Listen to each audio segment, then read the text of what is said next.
Kalau saudara Katolik yang bertanya kepada mantan Katolik, di Katolik tidak ada sola scriptura. Yang memahami sola scriptura adalah Protestan, sehingga banyak mereka ada denom-denom. Katolik cuma satu dari dulu. Karena mereka percaya magisterium, semuanya diatur oleh Vatikan. Itu yang membuat Katolik tidak terpecah. Tapi kalau Protestan, sola scriptura hanya diamini sebagai nanti kalau sudah terlanjur ribet, balik lagi ke Bible. Akhirnya apa? Banyak denom-denom, terutama yang paling parah adalah denom GS. Apa GS? Satanik. Itu yang terparah, mereka minum darah beneran. Nah, ini gambarannya kalau tentang Islam, mungkin saya kutip Bang Krishna catat, untuk menjadi orang Islam, apa itu rukun Islam, apa itu rukun iman, dan apa itu ihsan. Ada di dalam hadis riwayat Muslim nomor 9. Kalau abang di Google Chrome bisa cek HR Muslim nomor 9. Di situ dikatakan tentang rukun Islam. Rukun itu syarat, pilar. Untuk menjadi orang Islam, memahami 5 pilar ini. Yang pertama, syahadat. Syahadat itu pernyataan, statement. Yang pertama, bersaksi bahwa tidak ada Tuhan selain Allah. Yang kedua, sholat. Yang ketiga, puasa. Yang keempat, zakat. Yang kelima, haji. Untuk rukun iman, yang pertama iman kepada Allah. Yang kedua, iman kepada malaikat Allah. Yang ketiga, iman kepada kitab-kitab Allah. Yang keempat, iman kepada Nabi dan Rasul Allah. Yang kelima, iman kepada qada dan qadar atau takdir. Yang terakhir, yang keenam, iman kepada hari akhir atau hari kiamat. Selebihnya tentang ihsan. Ihsan ini yang tidak diketahui oleh saudara-saudara orang-orang Kristen maupun yang lain. Ihsan itu meyakini kita tidak akan dapat melihat Allah. Tetapi meyakinkan Allah melihat kita. Setiap perbuatan dan apapun yang kita lakukan, Allah melihat kita. Itu ihsan. Wallahu ta'ala mubishawab. Itu dari saya sedikit, Bang Krishna. Ini ada guru besar kita, abang saya, Gurunda Bang Zuma. Assalamualaikum warahmatullahi wabarakatuh. Saya serahkan abang. Waalaikumsalam warahmatullahi wabarakatuh. Masya Allah, subhanallah. Assalamualaikum warahmatullahi wabarakatuh, sahabat-sahabat sekalian, dan semangat malam warahmatullahi wabarakatuh. Saudara-saudara non-muslim dimanapun berada, jumpa lagi kita pada malam hari ini. Insya Allah tetap dalam keadaan sehat walafiat dan dalam situasi bangga menjadi anak Indonesia. Silakan, mungkin ada materi yang berkenan untuk dibahas malam ini. Silakan aja dilanjutin tadi toh. Enak kok pencerahannya, Masya Allah, luar biasa, subhanallah. Masya Allah. Alangkah baiknya Gurunda yang menyampaikan. Ini ada saudara kita, Bang Krishna, beliau seorang Katolik. Beliau tergoncang imannya karena melihat dua Kristus ini, kemudian beliau ingin belajar tentang Islam. Mungkin bisa dilanjutkan. Tafadhol Bang Zuma, Bangku. Masya Allah, subhanallah. Persinggungan antara Islam dan Kristen itu seperti yang diuraikan adik saya tadi terkait dengan surah Maryam di dalam Al-Quran. Sayangnya cakupan Al-Quran surah Maryam ini mengurai kejelasan daripada fitnah yang ditujukan kepada ibunda yang suci, Bunda Maria, yang justru secara global Bible melupakan hal yang sangat fundamental ini, yang harusnya terjadi satu keadaan di mana Kristen tampil sebagai pembela terhadap ibunda Tuhan mereka. Namun sayangnya ini tidak ditemukan. Padahal yang bersinggungan langsung dengan orang Yahudi itu adalah orang-orang Kristen.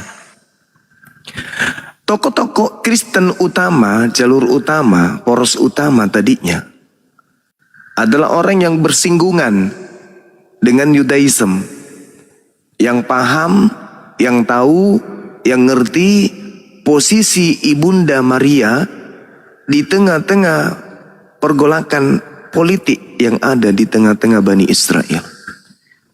Kristen mula-mula tahu ibu Tuhan mereka dihina, difitnah, dikucilkan, diasingkan. Tapi tak ada pembelaan sama sekali. Tak ada pembelaan. Mereka tahu ada Talmud yang menceritakan fitnahan yang begitu kejam terhadap ibunda Tuhan mereka. Tapi tak ada pembelaan. Tapi selalu mengatasnamakan ajaran kasih. Tapi kasih itu nggak nampak dari sisi ini. Ketika ibunda Tuhan mereka difitnah, dihujat, dinistakan, direndahkan, tak ada pembelaan sedikit pun. Bahkan dalam Bible mereka tuh tak ada pembelaan. Bukan hanya sekedar pembelaan dari aspek pengajaran secara teologi, tapi justru yang termaktub di dalam Bible ini, jangankan pembelaan, untuk sekedar menampilkan penghormatan seorang Yesus kepada ibu yang melahirkan dia, satu ayat pun tidak akan pernah kita temukan. Jadi boro-boro orang Kristen melakukan penghormatan terhadap Ibunda Maryam, dalam hal ini terhadap tuduhan. Ya, secara global saya katakan terhadap tuduhan. Boro-boro. Di Bible itu sendiri kita tidak pernah menemukan satu ayat di mana Yesus sang anak pernah memperlihatkan rasa hormat kepada ibu yang melahirkan dirinya. Saya boleh ditunjukkan satu dalil, kalau ada orang Kristen yang mampu hadir di sini, menunjukkan kepada saya bagaimana Bible menceritakan Yesus menghormati wanita yang telah melahirkan. Ini indikasi kuat bahwasanya Yesus lahir sebagai Kristus. Harusnya kalau dia mendapatkan penghargaan setinggi-tingginya dari komunitas Kristen, maka tentu kehidupannya akan diceritakan secara runut terperinci sejak dia lahir, kanak-kanak, remaja, dewasa, hingga selesai tugasnya sebagai rasul. Sejauh mana Kristen mencari? Sejauh mana Kristen berpikir? Sejauh mana Kristen membuka diri untuk mencari rahasia di balik hilangnya sejarah Yesus anak Maria ini? Atau jangan-jangan mereka nggak butuh itu semua. Yang mereka butuhkan hanyalah kisah, cerita tentang Kristus yang keluar dari kubur. Mereka nggak peduli ngapain aja Tuhan Yesusnya. Pada saat usia 17 tahun, 18 tahun, 19 tahun, 20 tahun, 21, sampai 29 tahun. Bayangkan puluhan tahun sejarah. Oknum yang dikatakan Yesus itu hilang. Mereka tenang-tenang aja. Mereka santai-santai saja. Mereka nggak peduli apapun itu yang terjadi dengan Yesus ini. Tapi giliran yang keluar dari kubur, Pak, jangan Anda sampai mengucapkan kalimat yang tidak baik terhadap oknum tersebut. Ini berindikasikan bahwa nama Yesus anak Maria hanya dipakai untuk mempopulerkan sembahan mereka yang baru keluar dari kubur. Lalu apa hubungannya dengan Islam? Oh, jangan dibilang Islam itu. Islam tak ada kemudian hadir pada saat apa yang terjadi terhadap Yesus. Islam tidak pernah kemudian mengatakan sebagai pengikut Yesus. Islam tidak pernah menggunakan kitab yang konon ceritanya itu adalah rangkaian sejarah hidup Yesus. Islam jauh dari peradaban Romawi Yunani. Islam jauh dari peradaban Mesir. Islam jauh dari hebatnya orang-orang Bani Ishak, Bani Yehuda, dan seterusnya. Tapi Islam mampu menorehkan satu cerita kisah yang sangat menyejukkan dan membuat hati menjadi lega. Apa itu? Ketika kemudian Al-Quranul Karim datang menceritakan tentang wanita suci ini. Al-Quran menceritakan kepada baginda Rasulullah Muhammad sallallahu alaihi wasallam, A'udzubillahi minasyaitonirrajim. Wazkur fil kitabi Maryam izin tabasat min ahliha makanan syarqiyah. Wahai Nabiku Muhammad, aku pencipta langit dan bumi datang kepadamu, hendak berfirman, menceritakan kepadamu sebuah kisah tentang wanita yang suci yang akan termaktub di dalam sebuah ketetapan yang aku torehkan berupa wahyu, yaitu Al-Quran. Ketika wanita hambaku yang suci ini diasingkan atau mengasingkan dari keluarganya ke suatu tempat di sebelah timur, yaitu Baitul Maqdis. Allah datang kemudian mewahyukan berita gaib. Rasulullah nggak tahu menahu tentang cerita itu. Apa kata Allah? Wahai Nabiku, ketika hambaku yang suci ini mengasingkan diri, fattakhasat min dunihim hijaba, lalu dia memasang tabir yang melindungi diri dia dari orang-orang. Lalu pada saat itu, wahai Nabiku, fa arsalna ilaiha ruhana fatamatsala laha basyaran sawiyya, aku lalu mengutus Roh Kudusku kepadanya, maka Roh Kudusku menampakkan diri di hadapannya dalam bentuk manusia yang sempurna. Qalat inni a'udzu birrahman minka in kunta taqiyya. Lalu wanita suci itu berkata kepada Roh Kudusku yang aku utus, sungguh aku berlindung kepada Tuhan yang Maha Pengasih terhadapmu jika engkau adalah orang yang bertakwa. Apa kata Roh Kudusku, wahai Nabiku Muhammad? Beliau menjawab kepada wanita suci ini, qala innama ana rasulu rabbik li ahabalaki gulaman zakiyya. Wahai perempuan suci, sesungguhnya aku hanyalah utusan Tuhanmu untuk menyampaikan anugerah kepadamu seorang anak laki-laki yang suci. Subhanallah. Kalau di Bibelnya saudara-saudara kita Kristen, pada bulan ke-6 Gabriel datang kepada Maria pada saat dia sedang bertunangan. Ini sudah penghinaan. Bertunangan katanya. Bertunangan. Habis itu belum juga dinikahi, pingin diceraikan. Ini penghinaan. Tapi ketika Al-Quran yang menorehkan kisah itu, apa kata Roh Kudus? Innama ana rasulu rabbik li'ahabalaki gulaman zakiyya. Sesungguhnya aku hanyalah utusan Tuhanmu untuk menyampaikan anugerah kepadamu tentang lahirnya seorang anak laki-laki yang suci. Qalat anna yakunu li gulam walam yamsasni basharu walam aku baqiya. Maryam kemudian tersentak, lalu kemudian menjawab Roh Kudusku, wahai Nabiku Muhammad, bagaimana mungkin? Bagaimana mungkin wahai Roh Kudus, aku mempunyai anak laki-laki, padahal tidak pernah ada orang laki-laki yang menyentuhku. Tidak ada seorang laki-laki yang pernah menjamahku. Dan aku bukan seorang pezina. Walam aku bagia. Subhanallah. Al-Quran membela, Al-Quran meluruskan fitnahan Talmud. Padahal umatnya Nabi Muhammad tidak pernah kemudian mengaku pengikut Yesus. Umatnya Nabi Muhammad tidak pernah mengambil sejarah-sejarah, cerita-cerita yang tersusun kemudian oleh orang-orang yang tidak dikenal.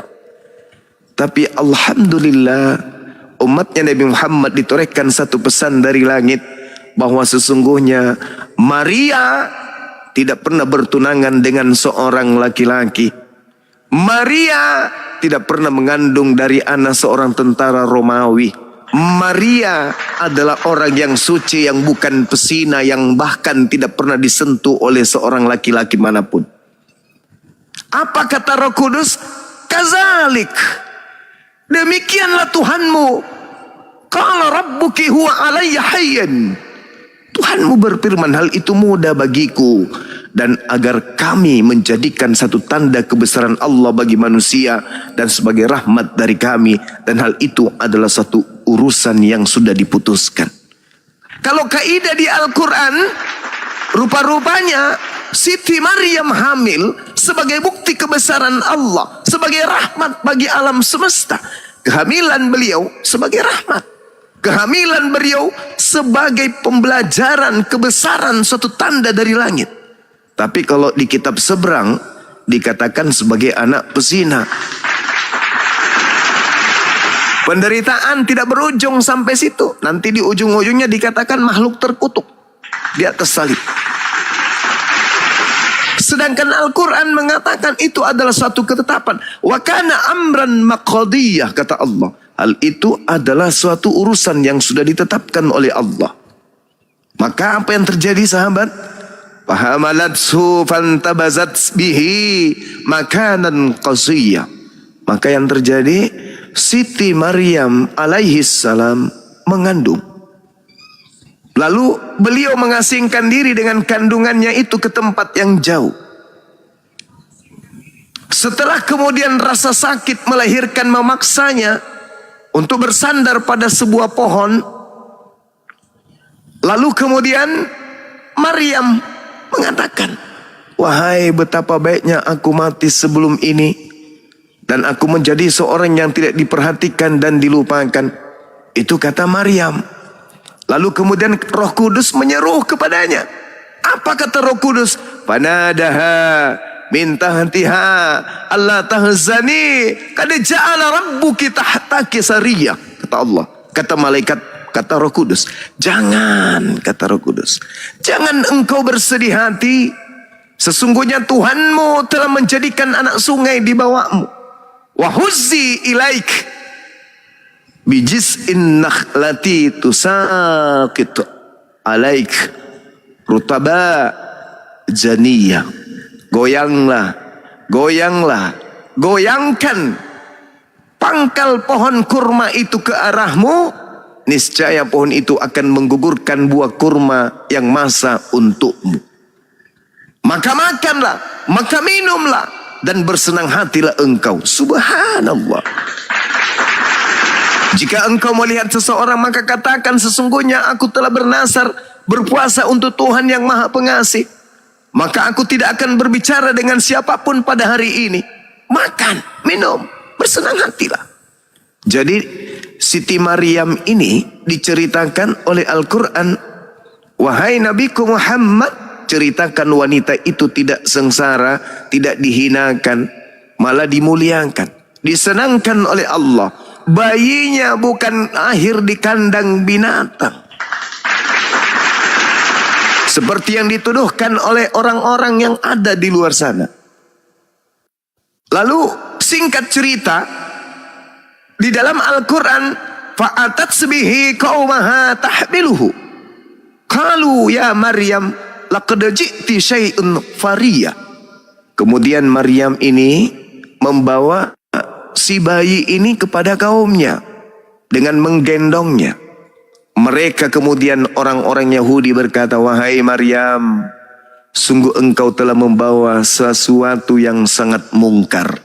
Ini bersinggungan dengan Yohanes 8, teman-teman sekalian. Ketika dikatakan kami bukan anak-anak zina, kami adalah anak-anak Abraham. Al-Quran mengatakan, ya ukhta Harun, makana abuki asau wa ma kanat ummuki bagiyah. Wahai saudara perempuan Harun, ayahmu bukan seorang yang buruk perangai, dan juga ibumu bukan seorang perempuan pesina. Maka kemudian Maryam ketika mendapatkan tuduhan itu, apa kata Maryam kepada orang-orang Yahudi pada masanya? Maryam menunjuk, silakan kau tanya kepada anakku, siapa dia dan apa kelakuanku? Kenapa kau mengatakan aku pezina? Lalu orang-orang Yahudi pada saat itu berkata kepada Siti Maryam, Kaifa nukallimu man kana fil mahdi sabiyya. Wahai kau si Maryam, bagaimana mungkin kami akan berbicara dengan anak kecil yang masih ada dalam ayunan? Subhanallah. Apa kata Nabi Isa alaihissalam yang masih bayi? Inni abdullah atani alkitab wa ja'alani nabiyya.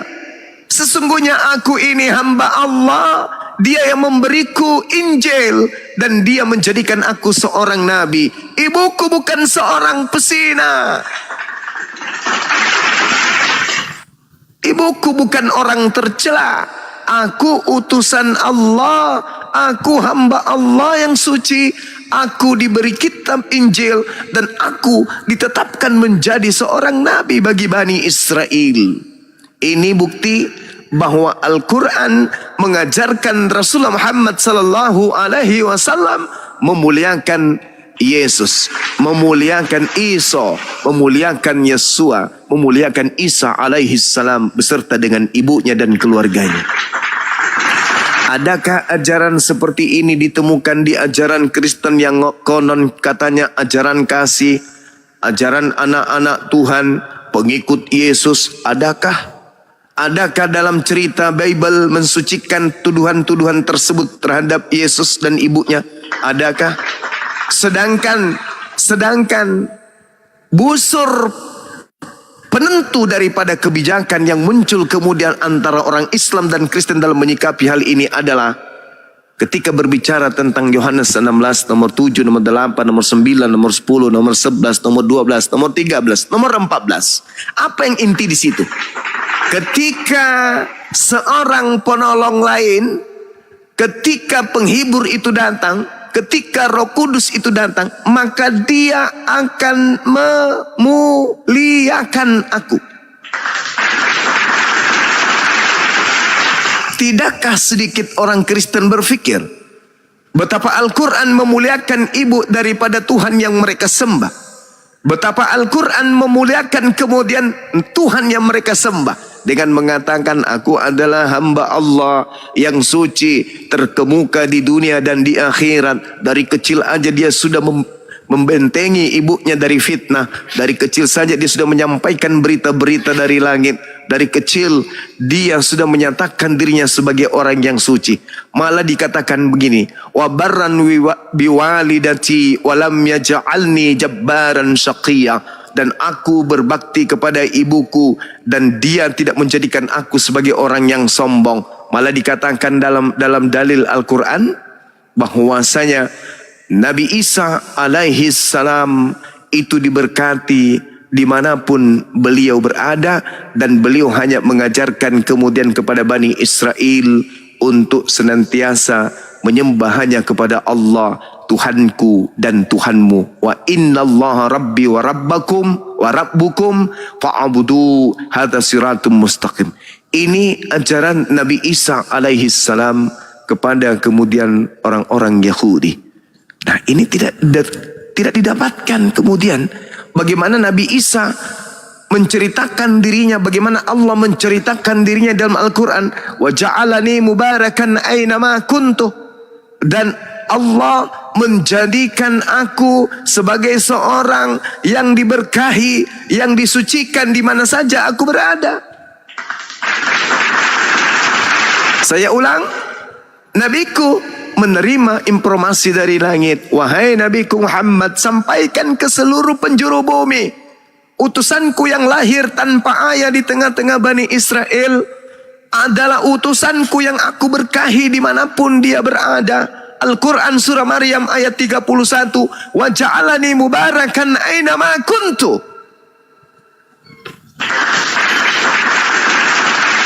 Dikatakan di dalam Yohanes 16, 13, 14, apabila seorang penolong itu yang lain itu datang, maka dia akan memuliakan aku. Apa yang dikatakan oleh Al-Quran? Allah yang mengutusku menjadikan aku seorang yang diberkahi, diberkati dimanapun aku berada. Makanya sering kita bawa tema Kristus itu, Yesus itu, salib itu berkat atau kutuk. Sehingga Al-Quran mengatakan, aku Nabi Isa yang lahir tanpa ayah Tidak pernah aku dikutuk. Baik itu di gunung, baik itu di bukit, di danau, dalam rumah, di luar rumah, dimanapun aku berada. Baik di atas pohon, di atas salib, aku selalu diberkati. Berarti sudah bertentangan dengan pola yang ada di Kristen. Justru di Kristen Yesus dikutuk. Kalau di Al-Quran Yesus dimuliakan, diberkati dimanapun berada. Berarti di mana bekerja roh kebenaran itu? Di mana seorang penolong lain itu? Di mana penghibur itu bekerja? Di Al-Quran atau di Bible? Kan itu poinnya. Wa ja'alani mubarakan aina ma kuntu. Ketika penolong itu lain, ketika seorang penghibur itu datang, ketika Roh Kudus itu datang, maka dia akan memuliakan aku. Al-Quran ada kehinaan terhadap oknum tersebut? Tak ada sama sekali. Tapi kalau di dalam Bible, dia juga yang ditampar, dia juga yang diludahin, dia juga yang diseret, dia juga yang ditelanjangin, dia juga yang ditonjok, dia juga yang digantung, dia juga yang ditombak, dia juga yang dibunuh. Dan endingnya dia juga yang dikutuk. Sudah puas sampai situ? Belum. Belum puas orang Kristen sampai di situ. Lalu apalagi Bang Suma? Seluruh kemaksiatan berpuncak sampai ke langit yang mereka lakukan harus ditanggungkan kepada oknum Yesus. Dosa berzina, dosa merampok, dosa membunuh, memburik, semuanya dilimpahkan kepada Yesus. Manusia yang paling kutuk, manusia yang paling kotor, manusia yang paling penuh dosa adalah Yesus berdasarkan Bible. Kenapa? Seluruh dosa-dosa orang Roma, Yunani, Belanda, semuanya ditanggungkan kepada satu oknum yang justru di Al-Quran dikatakan manusia suci yang diberkahi oleh Allah dimanapun berada.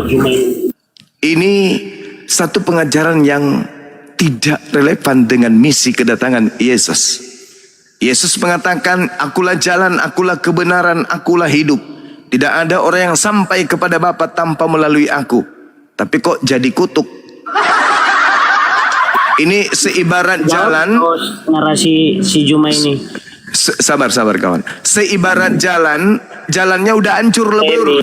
Jembatannya udah hancur, jembatannya udah bolong-bolong, jalannya hancur di mana-mana. Bagaimana bisa sampai kepada tujuan kalau hancur semua jalanan? Dia dikutuk, bagaimana bisa orang yang dikutuk menghantarkan manusia kepada Sang Yang Maha Suci? Bukankah untuk selamat sampai ke pencipta langit dan bumi yang maha suci harus melalui sesuatu yang suci? Bagaimana mungkin bisa mencapai kepada puncak kesucian kalau jalan penuh dengan kutuk?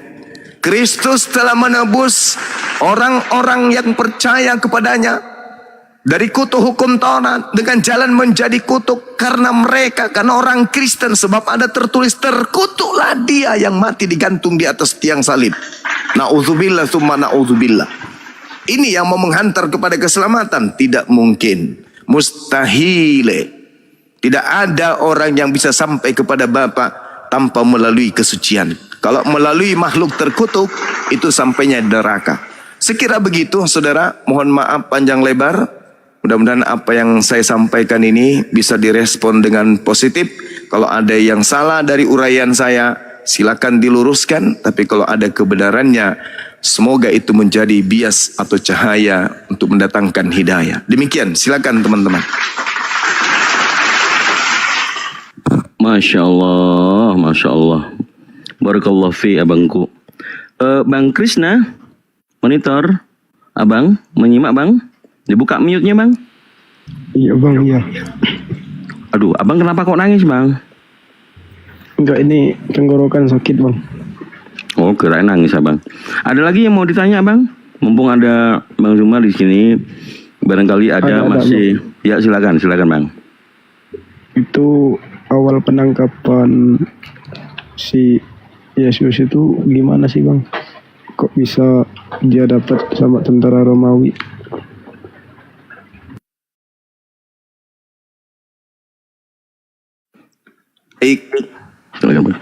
Kalau pola di dalam Al-Quran dikatakan fakhtalafal ahzab mim bainihim fawailul lilladzina kafaru mim mashhadi yaumin azim, maka berselisihlah golongan-golongan yang ada di antara mereka, yaitu Yahudi dan Nasrani. maka celakalah orang-orang kafir pada waktu menyaksikan hari yang agung. Asmi' bihim wa absir yauma ya'tunana lakiniz zalimuna yaum fi dalalim mubin. Alangkah tajam pendengaran mereka dan alangkah terang penglihatan mereka pada hari mereka datang kepada kami. Tetapi orang-orang zalim pada hari ini di dunia berada dalam kesesatan yang nyata. Maka Nabi Muhammad diminta oleh Allah untuk turun mewariskan pengajaran peringatan kepada mereka untuk menjauhi cerita-cerita yang tidak sesuai dengan pola yang seharusnya. Maka karena itulah kemudian ketika diceritakan tentang adanya penyaliban, pembantaian, Al-Quran kemudian menolak itu kalau itu terjadi terhadap hamba Allah yang maha suci, hamba Allah yang suci, yang diutus dari yang maha suci. Nah, terkait dengan pertanyaan saudara, itu berarti kita harus mengungkap tabir rahasia yang muncul di dalam Bible. Kenapa bisa kemudian orang suci yang datang yang diutus oleh Tuhan untuk menyelamatkan domba-domba sesat dari Bani Israel, kok justru ditangkap? Mau ngapain ditangkap itu? Kalau kita melihat dan berbicara mengenai Yesus, maka sandaran kita itu wajib hukumnya cerita yang ada pada TKP. Jangan pada surat kabar robek yang menceritakan tentang hal yang dimana wartawannya sendiri tidak hadir pada saat itu. Tapi yang harus kita olah di sini adalah pemberitaan yang terjadi pada tempat terjadinya perkara. Kita lihat saudara, silakan Anda buka kitab saudara, Yohanes 11, nomor 45 sampai nomor 57. Apa yang mendasari kemudian penangkapan ini terjadi? Rupa-rupanya yang mendasari penangkapan harus terjadi terhadap Yesus adalah unsur politik ekonomi. Kita lihat di data nomor 45 sampai 57. Saya baca pelan-pelan. Banyak di antara orang-orang Yahudi yang datang melawat Maria dan menyaksikan sendiri apa yang dibuat oleh Yesus. Di antara mereka kemudian percaya kepada Yesus. Tetapi ada yang pergi kepada orang Farisi dan menceritakan kepada mereka apa yang telah diperbuat Yesus. Lalu imam-imam kepala dan orang-orang Farisi memanggil mahkamah agama untuk berkumpul. Dan mereka berkata, apakah yang harus kita perbuat? Sebab Yesus ini telah membuat banyak mukjizat. Apabila kita biarkan Yesus, maka semua orang akan percaya kepadanya. Dan kalau itu terjadi, maka orang Roma akan datang dan akan merampas tempat suci kita serta bangsa kita. Ini poinnya. Jadi Yesus melakukan banyak mukjizat, termasuk membangkitkan saudara Maria, yaitu Lazarus dari kematian. Orang takjub, orang terheran-heran. Ini siapa ini, kok hebat kali? Orang mati pun dibuatnya kemudian hidup. Kenapa turun bapaknya? Gak apa-apa, kita lanjut sedikit ya teman-teman. Lalu kemudian mereka yang terheran-heran ini melapor kepada orang-orang Farisi. Lalu orang Farisi ini mendatangi mahkamah agama. Tok tok tok tok, masuk. Kami dari organisasi Partai Farisi ingin melapor komandan. Ada apa? Kami sudah menemukan ada si Pitung, jago silat, jago kungfu. Kenapa dia? Wih, orang mati pun dibangkitkan paman. Masa sih? Bahaya itu. Jadi apa yang harus kita lakukan? Kita harus memanggil kemudian mahkamah agama. Kita panggil kemudian orang-orang yang ada, ya, termasuk mereka yang kemudian menjadi pemegang keputusan, yaitu imam besar. Maka terjadi mereka kemudian rapat kilat. Ini nggak bisa dibiarkan ini. Udah banyak cerita-cerita si Pitung bahwa dia banyak mempengaruhi orang-orang untuk melakukan kemudian pemberontakan. Kumpul. Maka dibunyikanlah semua tiang listrik. Tang tang tang tang tang, kumpul, kumpul, kumpul. Maka kumpul mahkamah agama, kumpul imam-imam kepala, kumpul juga orang-orang Yahudi, ahli kitab, orang Farisi, para penggawa-penggawa datang semuanya. Ada yang brewoknya dari atas ke bawah, ada yang dari bawah ke atas. Kumpul. Apa yang harus kita lakukan? Ini kalau dibiarkan ini bahaya ini. Bahaya ini. Banyak orang yang semakin percaya kepadanya, dan kalau ini sampai dibiarkan, maka bangsa kita akan dirampas oleh bangsa Romawi. Maka pemimpin mereka kemudian mengangkat suara. Apa katanya? Kalian ini tidak tahu apa-apa. Kalian tidak insaf bahwa lebih berguna bagimu jika satu orang mati, yaitu Yesus, untuk bangsa kita, daripada seluruh bangsa kita ini binasa. Lebih baik satu orang Yesus mati daripada seluruh bangsa kita ini binasa. Apa yang mendasari pernyataan imam kepala ini keluar? Yang mendasarinya apa? Binasa karena dosa waris kah?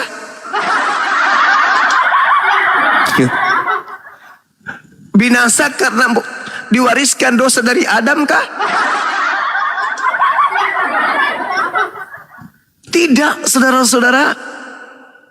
Kayafas, imam besar, pemimpin tertinggi pada masa itu, mengatakan adalah lebih baik satu orang ini mati daripada seluruh bangsa kita ini binasa. Kenapa binasa? Bukan karena dosa waris, Cak Ayu, tapi binasa karena bangsanya dirampas oleh bangsa Romawi. Jauh sekali, jauh. Jadi ajaran Kristus yang muncul kemudian dengan ajaran yang nanti muncul, jauh perbedaannya antara langit dan kandang ayam kampung. Kenapa bisa demikian? Loh, satu takut mereka mati karena dibunuh sama Romawi, yang satu takut mati karena dosanya Adam. Kan gak nyambung kan? Gak nyambung. Laksana langit dan kandang ayam kampung. Jadi seperti itu, saudara-saudara. Maka kemudian imam kepala ini angkat bicara. Lebih baik satu orang ini mati daripada seluruh bangsa Israel ini dirampas oleh bangsa Romawi. Lalu dikasih keterangan. Hal itu dikatakannya bukan dari dirinya sendiri loh, tetapi sebagai imam besar, disebut titelnya. Pada tahun itu juga masa jabatannya pun disebutkan. Apa dia katakan? Bernubuat. Jadi yang sering-sering menjilat lembaran-lembaran Yesaya 53, sering-sering menjilat kemudian Yesaya 7, 14, menjilat-jilat Mazmur 22, Eli Eli lama sabaktani. Saatnya mata kalian itu keluar dari tempatnya. Tatap itu Bible, baca dengan baik, keluarkan biji mata kalian. Kalau mata kalian tak bisa membaca lagi dengan jarak jauh, keluarkan biji mata Anda, sampaikan, tancapkan mata Anda itu di Bible, biar bisa membaca bahwa Imam Kayafas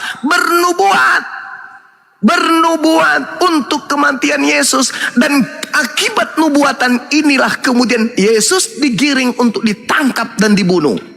Bukan karena nubuat, pada hari ini telah lahir bagimu juru selamat. Mimpi lu pade, mimpi. Gak ada nubuatan-nubuatan kayak gitu. Itu karya kalian sendiri, Cak Kangkung. Itu gak ada cerita yang kayak begitu.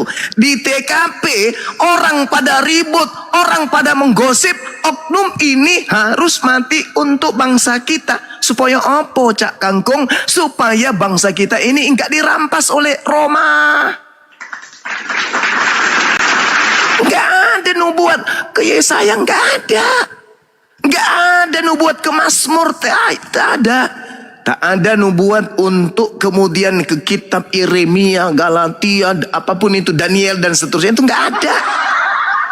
Yesus ini harus mati untuk bangsa kita. Maka dia Kayafas, imam besar, pemimpin tertinggi, bukan pastor, Pak. Bukan pastor, bukan pendeta, bukan. Tapi ini imam kepala, di atas ilmunya daripada mahkamah agama, ilmunya di atas daripada orang-orang Farisi, ilmunya di atas daripada ahli kitab. Dia imam besar Cahayo. Bernubuat. Apa nubuat? Yesus harus mati untuk bangsa kita. Dan bukan hanya untuk bangsa kita saja, tetapi juga untuk mengumpulkan dan mempersatukan anak-anak Elohim yang sudah bercerai-berai. Endingnya apa? Endingnya apa teman-teman? Mulai hari itu mereka sepakat. Titik 2, koma pembuka, untuk membunuh Yesus, koma penutup titik. Apa kesimpulannya bagi orang waras? Orang waras ya, orang gila pasti marah dengar ini. Apa kesimpulannya bagi orang waras? Oh, sekali lagi. Oh, yang lebih bagus. Oh, ternyata mereka sepakat membunuh Yesus karena mereka takut bangsa mereka dirampas oleh Roma. Bukan karena dosanya Cak Kangkong, bukan karena dosanya Cuples, bukan karena dosanya Cahayu, bukan. Itu cuman pandai-pandaian daripada pengikut itu pasti. Yang marah pasti orang yang gak waras. Maka mulai hari itu mereka sepakat membunuh Yesus. Ada nggak Kristen di situ? Oh, sekiranya Kristen di situ ada, para pendeta ada di situ dengan pastor, dia akan teriak nih. Tunggu. Kalian salah. Imam kepala salah. Mahkamah agama salah. Orang Farisi salah. Orang Yahudi salah. Kalian salah. Duduk. Saya ini sebagai pastor, sebagai pendeta ingin bicara sama kalian. Kalian ini semuanya salah semua ini. Kalian ini tidak mengerti apa-apa. Yang benar adalah Yesus itu harus mati untuk dosa waris. Kalau itu sampai terjadi teman-teman, dilempari si pendeta ini pakai karung, pakai dedak satu karung. Ada di Alkitab Juma. Bagaimana mungkin kemudian kamu salah, kamu salah loh, kamu salah, imam kepala salah, mahkamah agama salah, orang Farisi salah, orang Yahudi salah. Yang benar adalah Yesus harus mati untuk dosa waris. Sampai gigimu lorong 2 meter, tidak akan mungkin bisa itu lolos. Ini mahkamah agama yang ngomong, Cahayu. Ini orang-orang Farisi, imam kepala yang angkat bicara, bahkan bernubuat. Tahun ini juga Yesus harus mati untuk bangsa kita. Karena kalau dia tidak mati, maka bangsa kita dan tempat suci kita akan dirampas oleh bangsa Roma. Di mana itu Juma tertulis Juma? Jangan kau suka memframing Alkitab. Buka ayatnya Juma. Tampilkan ayatnya. Jadi, itu nggak ada. Kesalahanmu di situ. Kamu sering memframing, bikin cerita sendiri Alkitab Juma. Jadi itu nggak ada cerita itu. Jadi sama cerita halnya dengan tadi kamu katakan yang menyalahkan Yesus itu adalah Romawi Kristen. Kamu bilang, kamu gimana sih berpikir Bang Juma? Jadi saudara yang tadi itu nggak ada saudara. Jadi yang tadi itu nggak ada cerita itu. Juga pun Yesus belum ada. Di mana? Karena orang Roma kau kirain orang Roma sebelum Yesus itu Kristen Bang Juma. Gimana sih cara berpikirmu?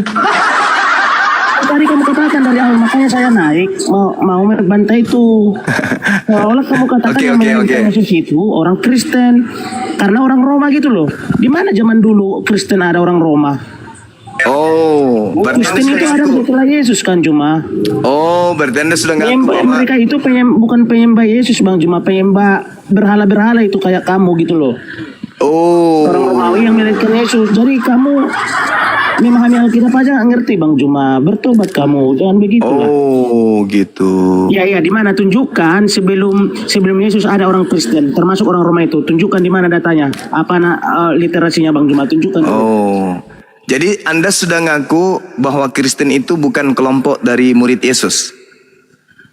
Pedanganku. Kamu mengatakan bahwa penyalib Yesus itu orang Roma. Kamu katakan tadi itu orang Kristen menyalibkan Tuhannya. Kan itu narasimu. Itu yang mau saya bantah. Di mana orang Kristen kita penyaliban Yesus itu?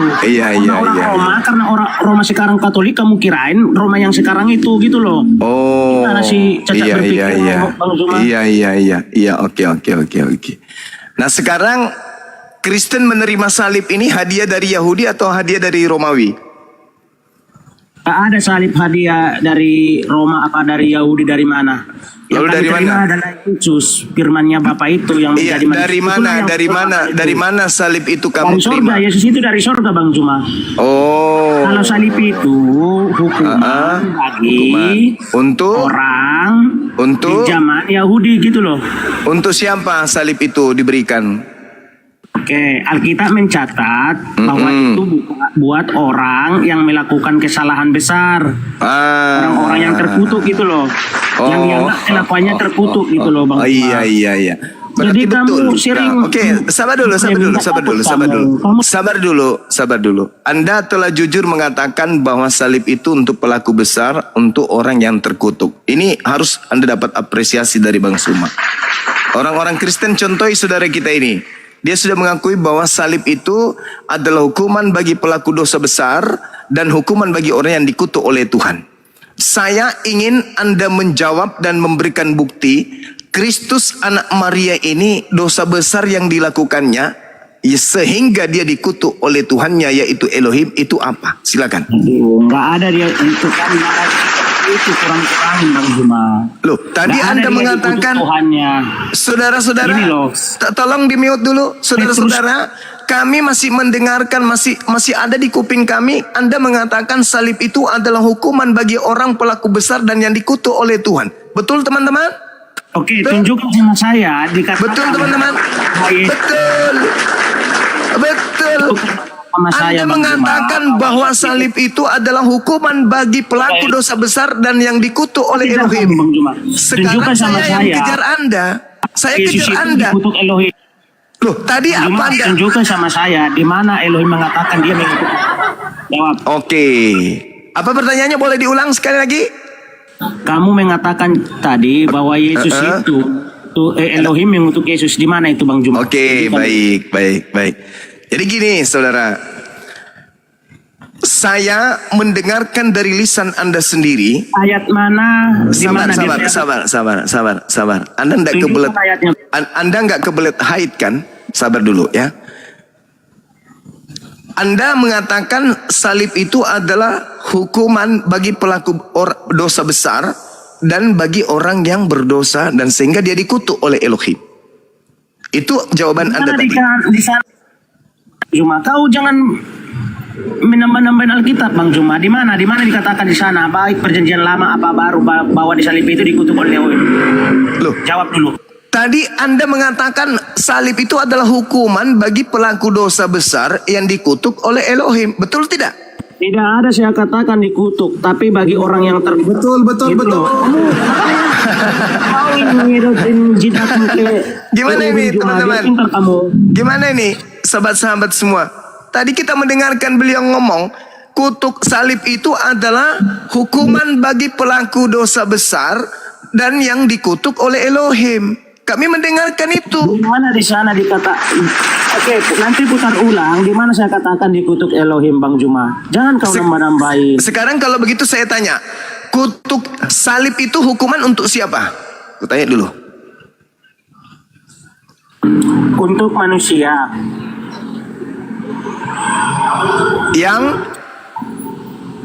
yang berbuat salah. Dosa besar atau bukan? Iya, dosa besar kalau dia sampai disalib. Dikutuk sama Elohim atau tidak? Oh bukan, nggak ada di sana kan disalib. Bukan dikutuk seseorang, bukan. Makanya dikutuk sama Elohim. Dikutuk sama Elohim. Dikutuk sama Elohim atau tidak? Biar gak gila kamu Bang Zuma. Dikutuk sama Elohim atau tidak? Saya katakan tidak ada. Sekarang kau tunjukkan bahwa di situ saya mengatakan dan Alkitab mengatakan itu dikutuk Elohim. Tunjukkan ayatnya. Ulangan 21 nomor 22 sampai 23. Yang dikatakan. Baca. Baca, silakan Anda baca. Padahal dia tahu nih, tadi dia sudah ngaku sebenarnya. Tapi namanya pengikut Kristus palsu ya kayak gini. Kalau nggak nipu dirinya sendiri ya bukan pengikut Kristus palsu dong. Yukhadi'una Allah walladzina amanu wa ma yakhda'una illa anfusahum wa ma yash'urun. Pengikut Kristus palsu ingin menipu Allah dan menipu orang-orang beriman. Padahal sesungguhnya pengikut Kristus palsu itu hanya menipu diri mereka sendiri. Tuh Quran saya mengatakan. Tuh Ulangan 21 nomor 22 23 saudara. Apabila seseorang berbuat dosa yang sepadan dengan hukuman mati lalu ia dihukum mati kemudian di kau mana gantung dia. dikatakan bahwa di sana digantung di tiang salib itu dikutuk Elohim Bang Juma? Itu nomor 23-nya. Baca, saya baca kitab saya. Apabila seseorang berbuat dosa yang sepadan dengan hukuman mati, nomor 23. lalu ia dihukum mati kemudian kau gantung kau gantung pada sebuah tiang. Di mana dikatakan Elohim di sana mengutuk yang tergantung di sebuah tiang? 23. Maka janganlah mayatnya dibiarkan semalam-malaman pada tiang itu, tetapi haruslah engkau menguburnya dia pada hari itu juga, sebab seorang yang digantung terkutuk oleh Elohim.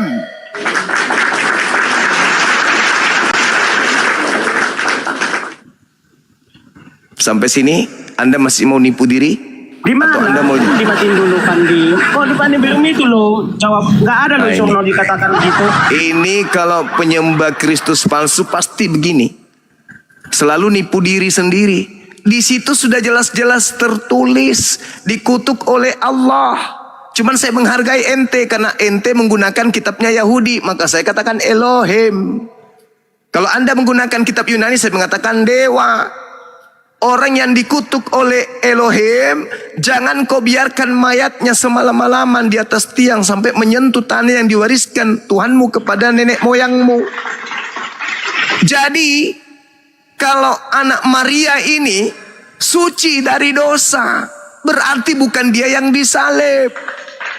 Anak Maria ini tidak dikutuk, dia malah dikasihi. Berarti yang disalib itu bukan dia.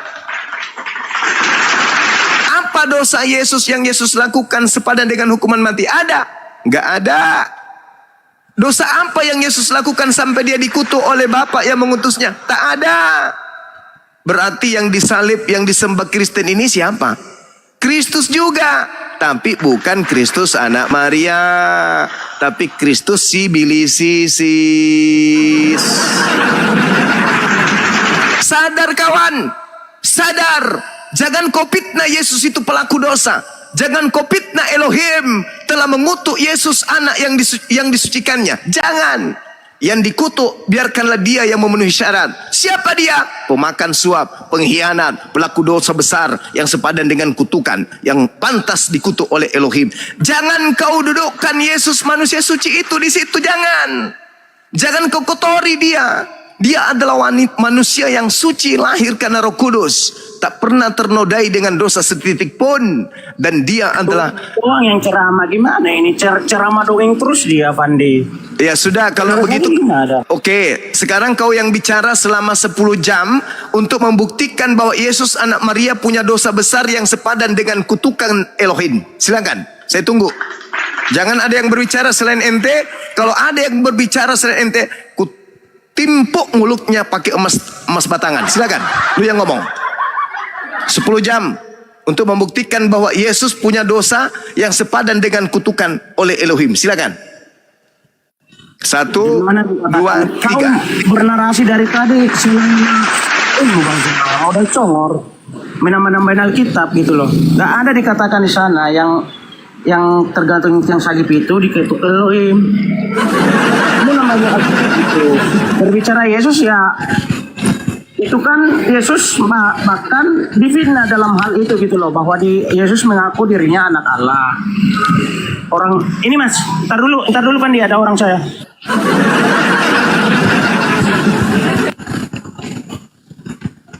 Masuk angin. Ntar dulu lah, gue masih ada kerjaan bro. Tapi nggak suka aja narasi kalau kamu berdebat Bang Juma, baca Alkitab itu secara letterlek, baru kamu terangkan biar kamu mengerti. Jangan tambahin, jangan kurangin kayak tadi. Kata-kata seperti itu tidak ada kau tambahin. Jadi orang kamu menyesatkan Bang Juma gitu loh maksudnya bro. Makanya saya bilang bertobat kamu. Menangis itu dalam ayunan, jangan di dalam TikTok. Ketawain orang dewasa. Itu Bang Zuma tadi betul loh, Yesus tidak melakukan pelanggaran. Kan, ya nggak masuk angin ini Kojiro ini aman dia. Bang Zuma betul, Yesus tidak melakukan pelanggaran apapun yang setimpal dengan hukuman mati. Betul itu Bang Zuma.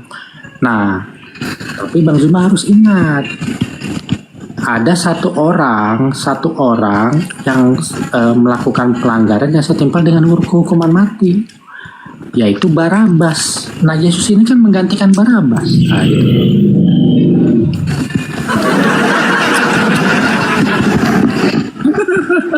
Apa orang-orang ini? Sakit perutku. Berarti kalau yang disampaikan saudara Kanjilo ini betul, maka Keluaran 23 nomor 7 nomor 8 itu harus dirubah. Bunuhlah orang yang tidak berdosa, bunuhlah orang yang benar, sebab aku Tuhan akan membenarkan pelaku dosa. Itu kalau benar Kajiro ini. Tapi dalilnya tidak begitu. Dalilnya jangan kau membunuh orang yang benar, jangan kau membunuh orang yang tidak bersalah, sebab aku Tuhan tidak akan membenarkan orang yang bersalah. Dengan kata lain, jangan kau bunuh Yesus, sebab aku Tuhan tidak akan pernah membenarkan orang-orang Kristen. Itu yang betul. Maka kembali kepada pola awal, bahwa kutuk itu, salib itu hanya berlaku bagi mereka yang melakukan dosa besar yang sepadan dengan hukuman mati akibat kutukan Tuhan. Pertanyaannya, apa dosa Yesus kami? Apa yang maksiat yang dilakukan Yesus kami? Adakah? Tidak ada. Berarti kembalikan Yesus kami, rangkul Yesusmu yang keluar dari kubur itu, rangkul sekencang-kencangnya, bawa dia bersamamu, kau mati sama dia, silakan Anda rangkul. Dia adalah makhluk yang dikutuk oleh Tuhan yang keluar dari kubur itu, silakan kamu rangkul dia, sembah dia sampai kalian mati, silakan. Tapi jangan kau sentuh Yesus kami yang datang di tengah Bani Israel sebagai jalan untuk menuju kepada pencipta langit dan bumi. Silakan Anda dengan Kristus kalian, silakan. Konjilo. Tadi Bang Zuma itu nggak ngedongeng loh tadi loh. Itu benar. Itu ada di Yohanes 11 angka 48. Ini aku bacain ya, bacain. Apabila kita biarkan dia, maka semua orang akan percaya kepadanya, dan orang-orang Roma akan datang dan akan merampas tempat suci kita serta bangsa kita. Pertanyaan aku Bang Zuma, ini Yesus ini siapa? Yesus ini muridnya cuma 12. Kenapa imam-imam kepala itu bisa mengatakan nanti gara-gara Yesus ini nanti Roma ini akan meluncurkan operasi militer menyerang kita? Apa ini? Apa spesialnya Yesus loh? Anda mungkin bisa berselancar ke dalam kitab Lukas 23, di mana di sana ada kondisi di mana Yesus ini dituduh melarang orang-orang untuk membayar pajak. Coba Anda lihat di dalam Lukas 21 nomor bukakan ayatnya, 23. kita lawan teman-teman ya. Ini juga satu penjual cendol. Diam aja kau. Giliran mencret kau pada tamu. Giliran saya ngomong sama Kak Jilo, kau balik Ya kan bicara. saya masih buka usaha. Udah kau diam dulu kalau gitu. Kau benerin itu celana dalammu, kau benerin dulu. Ngomong aja nyerocos, ilmu tak ada. Diam udah. Lukas berapa? Udah. Lukas berapa? Lukas 23 nomor 1 nomor 2 tak bacain. Lalu bangkitlah seluruh sidang itu dan Yesus dibawa menghadap Pilatus. Di situ mereka mulai menuduh Yesus. Katanya, telah kedapatan oleh kami bahwa Yesus ini menyesatkan bangsa kami dan melarang membayar pajak kepada Kaisar. Ini khawatir mereka. Kekhawatiran mereka kalau orang semakin... Sabar dulu. Sudah dulu kau Subaidah. Ku cakar juga mulut kau nanti. Jadi mereka mengatakan kalau Yesus ini dibiarkan merajalela untuk memberikan mukjizat-mukjizat, orang semakin banyak percaya kepadanya. Dan kalau orang semakin banyak percaya kepadanya, maka orang-orang akan terpengaruh. Kalau orang terpengaruh, mereka tidak akan bayar pajak. Kalau mereka tidak punya bayar pajak, kita tidak punya upeti untuk kaisar. Kalau kita tidak punya upeti untuk kaisar, maka Roma akan datang menghancurkan bangsa kita. Itu polanya. Iya, Makanya gitu, berilmu. Gini loh Bang, ini Yesus ini kan ibarat orang yang punya IG followernya cuma 12. Kalaupun dia ngomong seperti itu Bang, itu ngaruhnya apa Bang? Dia cuma La haula wala quwata illa billah. Anda tahu nggak ketika Yesus itu masuk ke tanah Yudea, Galilea, menggunakan keledai atau kedelai, menggunakan kendaraan kedelai. Dia masuk, seekor kedelai diambilnya, lalu masuk ke dalamnya. Keledai. Iya, kedelai. Jadi dia masuk, apa kata orang? Hosana, hosana, hosana, hosana, hosana. Bergemuruh Yerusalem dengan kata itu, doa itu. Diberkatilah Yesus anak Daud, diberkatilah anak Yesus anak Daud. Orang datang berbondong-bondong percaya kepada dia. Memang 12 murid sebagai pilar pengajaran. Tetapi murid-murid punya pengikut, semua pengaruhnya luar biasa. Makanya khawatir mereka. Ini bahaya ini. Kalau sampai dibiarkan kemudian dia mempengaruhi orang-orang banyak, maka dia akan sepele dengan kekaisaran. Dia tidak akan membayar pajak. Maka apa yang terjadi? Harus kita bunuh orang ini, lenyapkan orang ini. Itu yang mendasari sampai Yesus dibunuh. Bukan dosa waris, Cak Kangkung. Nah, Bang Zuma terpancing sama aku. Berarti Pontius Pilatus tepat ketika dia menuliskan di atas kayu salib Yesus raja orang Yahudi. Karena pada waktu dia masuk ke Yerusalem, orang-orang berbondong-bondong menyambut dia kan. Nah, gitu. Kalau Anda melihat di dalam Lukas 33, Lukas 1 nomor 33 maksudnya. Apa yang diceritakan di sana? Yesus ini adalah raja selama-lamanya untuk Bani Yakub, Bani Yehuda. Tapi dia bukan Tuhan. Bolehkah saya tanggapi Kojiro Bang? Silakan saudara, silakan. Saya makan siri dulu ya. Bang, aku ini Kristen loh, Bang. Dengan Barnabas itu kalau saya baca di buku Yunani itu punya kakek saya dulu itu, bahwa itu adalah Zeus, dan Zeus itu dewa petir. Lalu iya betul itu Bang. Lalu dia itu memerintahkan Hermes sebagai Paulus. Hermes itu sebagai Paulus. Iya kan, itu memang ada Bang di KPR Bang, itu memang ada Bang. Iya, makanya iman saya itu bingung sama agama saya ini. Lihat si Hermes itu mirip si Yesus, cuman namanya Zeus.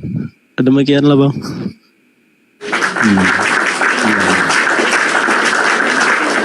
Gara-gara RK ini banyak orang mualaf nanti, gara-gara RK nih, gara-gara super pel nih. Dari Yunani semua tuh ngaur, penyembah berhala semua itu. Ini Bang Ambo ini Kristen atau Muslim Bang? Saya Kristen Bang. Yang disembah siapa Bang? Kenapa? Sesembahannya siapa? Yesus lah. Bang Ambo, Yesus itu mulia atau terkutuk Bang? Mulia dong. Terus yang terkutuk di salib siapa? Itu ini pemahaman kita ini sebenarnya salah. Pemahaman kalian maksudnya. Salib itu dibuat itu dari Yesus tuh belum top-topnya itu udah ada. Salib itu dibuat khusus untuk orang yang bersalah, bukan dikhususkan untuk Yesus. Saya ulang ya Bang ya. Dikutukan. Bang, saya ulang nih Bang. Izin Bang. Saya ulang Bang. Yesus itu mulia atau terkutuk? mulia. Ya, boleh nggak orang mulia disalib? Ini kan konteksnya kalian tidak tahu kenapa sampai dia bisa disalibkan. Macet. Karena banyak orang yang menentang dia punya macet apaan? Saya Karena tanya. banyak di dalam. Dengerin sederhana loh. Boleh tidak orang mulia disalib? Ini saya kasih contoh ya. Boleh saya orang ada pernah lihat kasus orang benar itu disalahkan. Saya ulang lagi. Boleh tidak Yesus yang mulia disalib terkutuk? Tidak ada terkutuk untuk Yesus. Tampilin dulu Pak Spandi Galatia 3:13. Suruh baca sendiri. Spandi. Di apa? Galatia 3 nomor 13. Ada laptopnya Bang Andi. Coba Bang Ambon. Bang Ambon. Baca. Baca. Anda punya Bible kan Bang Ambon di situ? Coba dibaca Galatia 3:13. Aku ambil dulu bentar. Ya. Banyuma udah nyiri belum Banyuma? Banyuma udah nyiri silakan. Masih. Ya, sambil nyiri aja udah sikat. Izin saya sedikit Bang Zuma ya. Sedikit aja. Tadi yang dibaca Bang Krisna yang dari Katolik ini loh, ternyata ada kesamaan dengan kisah para pewarta 14 nomor 11. Boleh sedikit Gurunda? Boleh. Yap. Iya. Ini yang dibaca, ada bukunya katanya Bang Krisna ya. Tuh dibaca Bang Krisna. Bang Krisna silakan Bang. Nih, kisah para pewarta 14 nomor 11. Ketika orang banyak melihat apa yang telah diperbuat Paulus, mereka berseru dalam bahasa Likaonia. Susah kali. Dewa-dewa telah turun ke tengah-tengah. Dalam Bang Zuma yang bisa ini Kanda. Minta tolong ini aja Kanda. Dewa telah turun di tengah-tengah kita. Kita dalam rupa manusia. Nah, ini ada kaitannya dengan apa? Dengan Matius 24 nomor 24. Kristus palsu dan nabi-nabi palsu akan datang akan banyak melakukan mukjizat sekiranya mungkin dia menyesatkan orang-orang pilihan. Kenapa kemudian orang-orang yang ada di Likaonia ini menganggap kemudian Paulus ini seperti dewa Hermes? Kenapa? Kenapa? Karena mukjizatnya banyak. Karena mukjizat yang dia lakukan itu banyak. Tergenapi apa yang Yesus nubuatkan. Waspadalah kepada Paulus yang banyak melakukan mukjizat.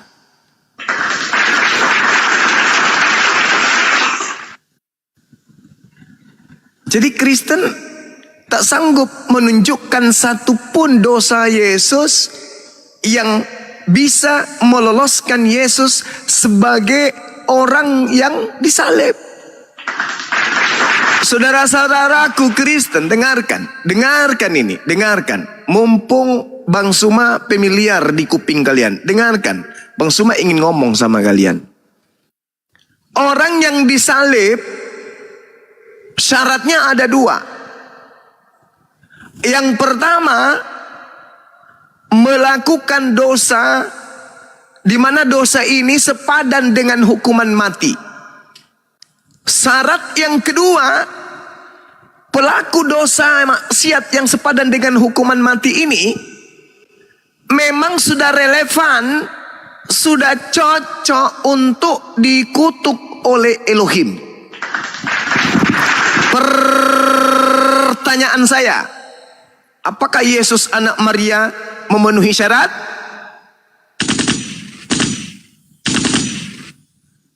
Silakan.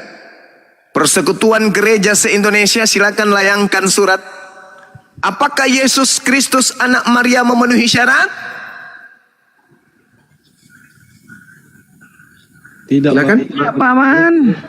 Tidak memenuhi syarat. Kalau seluruh kekuatan yang ada pada masa itu berkumpul, menyatukan persepsi, menyatukan pendapat, menyatukan kekuatan untuk menangkap Yesus, pencipta langit dan bumi yang mengutusnya sebagai hamba spesial, apakah dibiarkannya untuk tertangkap? Tidak, Paman. Ada dalil? Ibrani 57. Lukas 2, Kisah Para Rasul 2, nomor 31-32. Nubuat Nabi Daud tentang tuannya. Apa nubuatnya? Tentang kenaikan Al-Masih. Dia tidak akan ditinggal di dunia orang mati, dikubur, dan jasadnya tidak mengalami kematian. Akan tetapi tangan kanan Allah akan menyelamatkannya dan mengangkatnya ke atas. Itu dalil. Dinda Pandi silakan dibaca. Dari nomor berapa, Kanda? Dari 29 boleh. Yap. Silakan.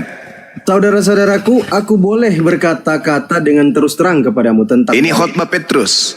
Siap. Bapak bangsa kita, ia telah Daud. mati dan dikubur, dan kuburannya masih ada pada kita sampai hari ini. Yes. Ia adalah seorang nabi. Yes. Tahu bahwa Elohim telah berjanji kepadanya dengan mengangkat sumpah bahwa ia akan Angkat sumpah, sabar. Elohim telah berjanji kepadanya dengan mengangkat apa? sumpah. Sumpah. Elohim bersumpah. Ada yang bisa mengalahkan ini? Sumpah Elohim. Apa sumpahnya? Baca. Apa sumpahnya? Baca. Bahwa ia akan mendudukkan seorang dari keturunan Daud sendiri di atas tahtanya. Terus? Karena itu, ia telah melihat ke depan dan telah berbicara tentang kebangkitan Mesias. Ketika ia mengatakan bahwa dia tidak ditinggalkan di dalam dunia orang mati.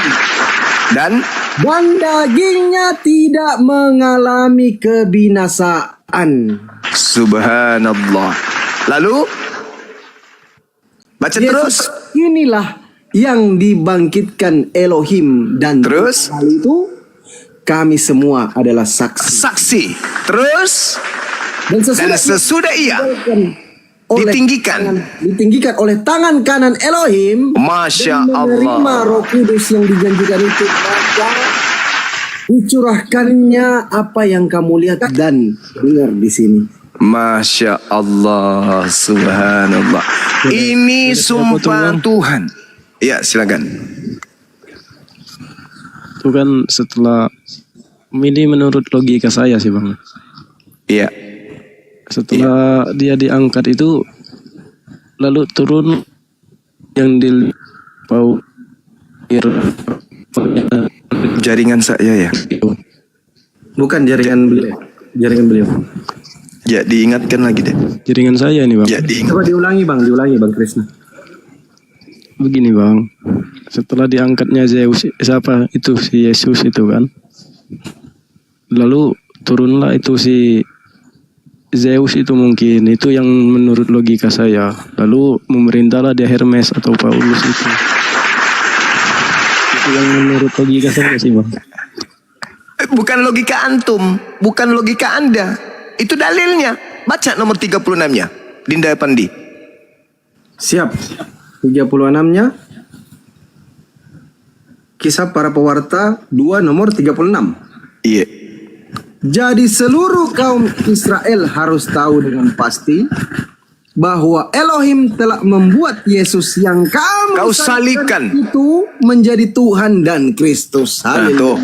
Sekarang pertanyaan saya nih kepada semua yang ada di grup ini, yang ada di atas komal dan yang di bawah. Tadi saya bertanya, apakah Yesus memenuhi syarat untuk disalib? Tidak Bang. Tidak memenuhi. Berarti ada oknum lain kan? Ya rasa itu si Barnabas itu. Nah, itulah oknum lain ini yang dijadikan Kristus baru bagi orang-orang Kristen. yang dikatakan di dalam Galatia 3 nomor 13, Kristus baru ini menebus Kristen dari kutuk hukum Taurat dengan jalan menjadi kutuk karena Kristen, sebab ada tertulis, terkutuklah dia yang digantung di atas tiang salib. Jadi yang terkutuk di atas tiang salib ini adalah Kristus baru, hadiah dari Tuhan untuk mereka yang menyalibnya. Makanya di data nomor 40-nya, Dinda Pandi bisa baca? Ya. Dinda Pandi nomor 40 bisa? Silakan. Dan dengan banyak perkataan lain, ia memberi suatu kesaksian yang sungguh-sungguh dan ia mengecam dan menasihati mereka. Apa katanya? Berilah dirimu diselamatkan dari angkatan jahat ini. Jadi yang menyalip itu angkatan jahat. Yang keluar dari kubur itu angkatan jahat. Maka Petrus kemudian menasihati dan mengecam mereka. Berilah dirimu untuk diselamatkan dari angkatan jahat ini. Maksudnya jangan kau percaya akan penyaliban itu. Bertaubatlah akan perbuatanmu itu. Sebenarnya yang kau lakukan ini adalah suatu kemaksiatan yang sangat luar biasa. Ini yang dimaksud. Makanya Paulus mengatakan dalam 1 Korintus 1 nomor berapa tuh? Nomor 23. 23. Iya, penyaliban itu adalah satu kebodohan bagi orang-orang non-Yahudi. Masya Allah, Ada kaitannya nggak dengan Yesus nih marah kan di Matius 7:23 itu? Enyalah kau pembuat kejahatan. Inilah. Betul. Iya. Kenapa kemudian dia marah? Kenapa dia marah? Karena dia dianggap Kristus yang mereka sembah. Padahal Kristus yang mereka sembah itu adalah Kristus yang baru keluar dari kubur. Bukan dia. Bukan dia yang disembah. Makanya orang Kristen ketika nanti di padang mahsyar mencari Yesusnya, tinggal satu Yesus. Karena iblis tidak menunggu untuk disidang. Iblis itu tidak perlu kemudian dia dihakimi. Karena sebelum masuk neraka, dia sudah memang penghuni neraka. Sudah diputuskan dan dia ikhlas masuk ke neraka. Jadi dia tidak tunggu untuk menunggu ditimbang amal baiknya. Enggak, langsung di neraka. Jadi yang tersisa tinggal satu Yesus. Nah, orang Kristen tidak menemukan Kristusnya yang mereka sembah selama di dunia. Yang muncul hanya anak Maria. Datanglah mereka, Yesus, Yesus, Tuhan, Tuhan. Bukankah kami di dunia tadinya bernubuat pakai namamu? Bukankah di dunia tadinya kami mengusir setan pakai namamu? Dan kami pun bermukjizat tadinya pakai namamu juga. Apa kata Yesus? Apa? Enyalah daripadaku. Aku tidak mengenal. Aku tidak mengenal. Aku tidak mengenal kalian. Gila nggak tuh? Gila nggak?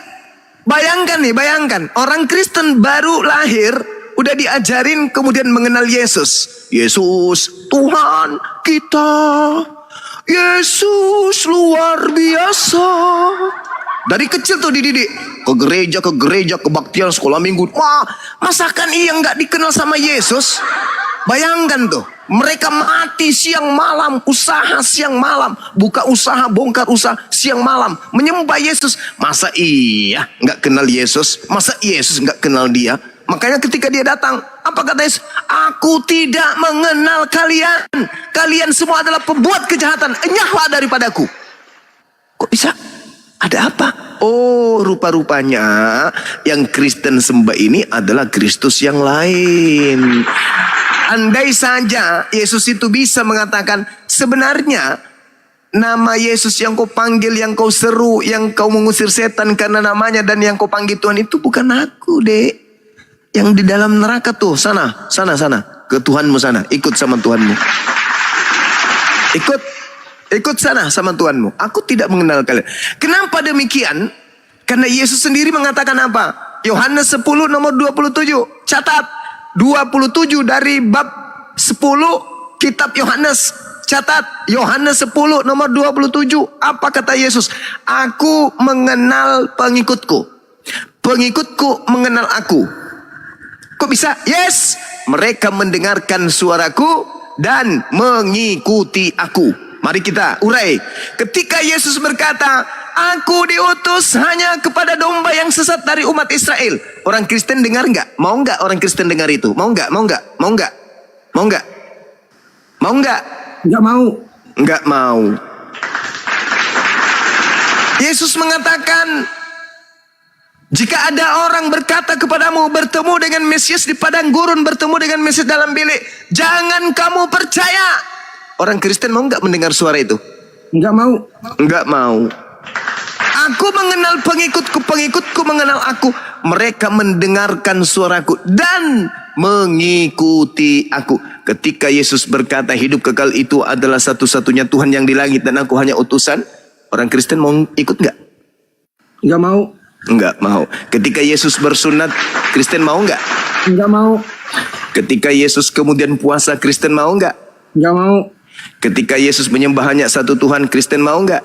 Enggak mau, maunya 3. Ketika Yesus kemudian mengajarkan hari Sabtu Sabat, mau nggak? Enggak mau hari Minggu.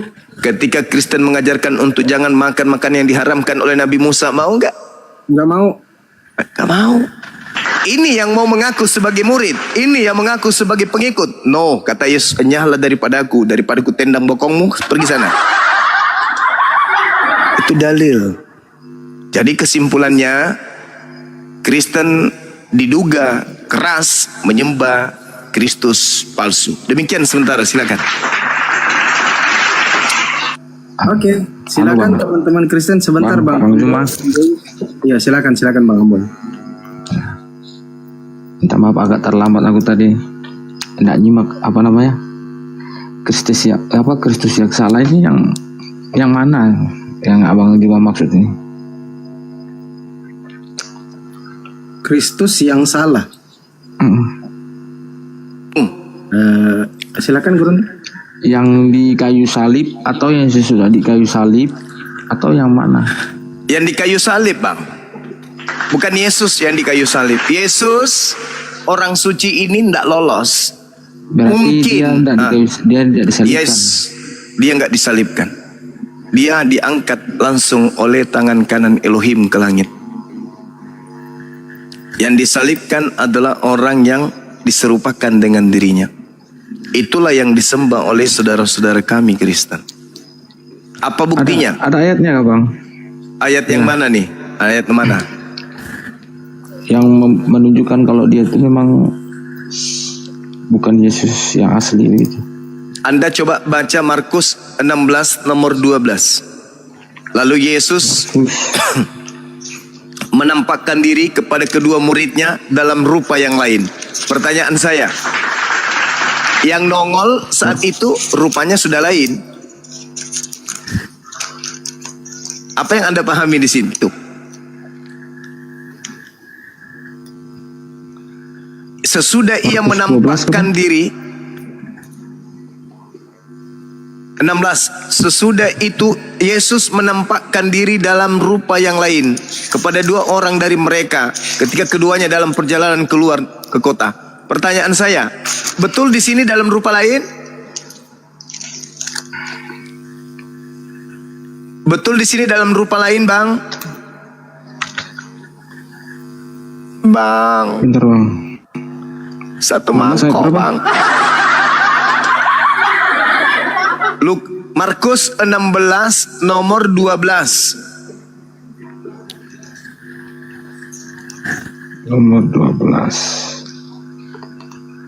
Sesudah itu ia menyatakan rupa kepada orang. Sudah rupa lain, Bang? Iya. Sudah rupa lain? Iya, Bang. Dari mana Markus tahu kalau itu Yesus?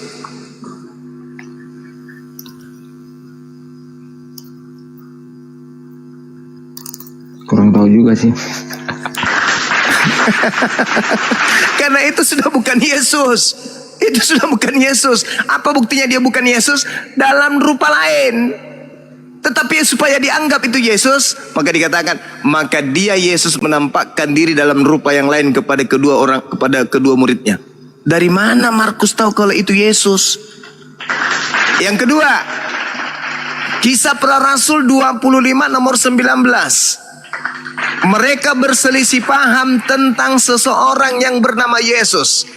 Paulus mengatakan dia masih hidup, sedangkan yang lain mengatakan dia sudah mati. Bang, boleh saya tanya Bang Juma? Boleh. Itu Barnabas itu emang ada kitabnya ya? Barnabas itu muncul di apa ya? Abad 16 kok nggak salah. Sesudah si Yesus itu diangkat kah? Iya, betul. Tapi begini saudara, kalau Anda membaca kisah para rasul, Anda akan menemukan bahwa Paulus ini hanya orang nebeng. Yang utama dari murid yang harusnya ke Antioquia itu adalah Barnabas, bukan Paulus. Barnabas ini yang memanggil Paulus untuk melakukan penginjilan di Antioquia. Di sana mereka berselisih paham. Berarti Yang- betul itu bang, Iya, si Barnabas itu yang disebut Zeus itu. nah betul. lagi kan. Barnabas Zeus, Paulus itu Itulah Hermes. Tuhannya Betul. si Paulus. Itu menurut logika saya. Iya, merasa enak buai.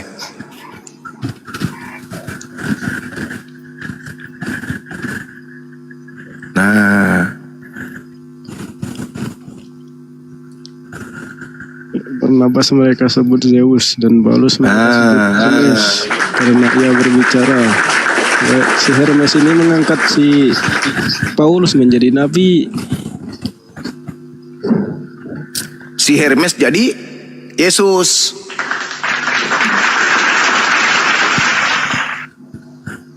Enggak bang,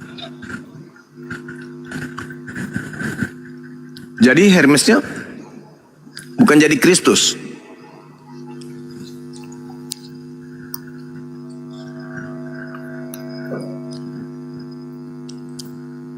Yang pada intinya teman-teman sekalian, saya akan tetap teguh dalam pendirian Yesus itu manusia suci.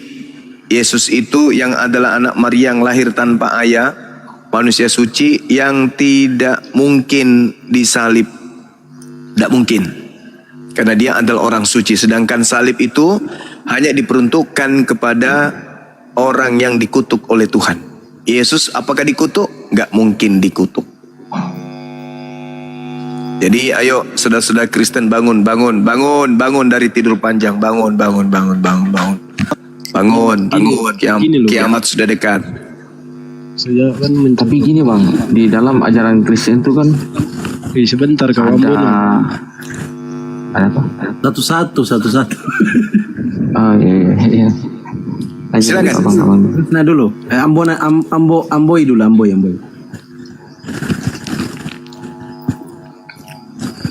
Silakan Bang Amboi. Ini dalam ajaran Kristen itu kan tentang penyaliban Yesus itu kan udah ada dalam perjanjian lama. Ada nubuatannya, cuma aku lupa di ayatnya tuh yang keberapa. Yesaya 53. Tentang nanti dia mati, dia disiksa karena menanggung nanti dosa manusia begitu. Yesaya Jadi kalau 53. dibilang ada Kristus yang kedua itu Yesaya betul. Jadi Nah, kalau dibilang ada Yesus Kristus yang kedua itu berarti dia kayak gak sesuai dengan nubuatan itu. oke, mari kita buktikan apakah itu nubuatan untuk Yesus atau bukan. Anda lihat di pembukaan kitab Yesaya bab 1. Buka Yesaya bab 1 bang.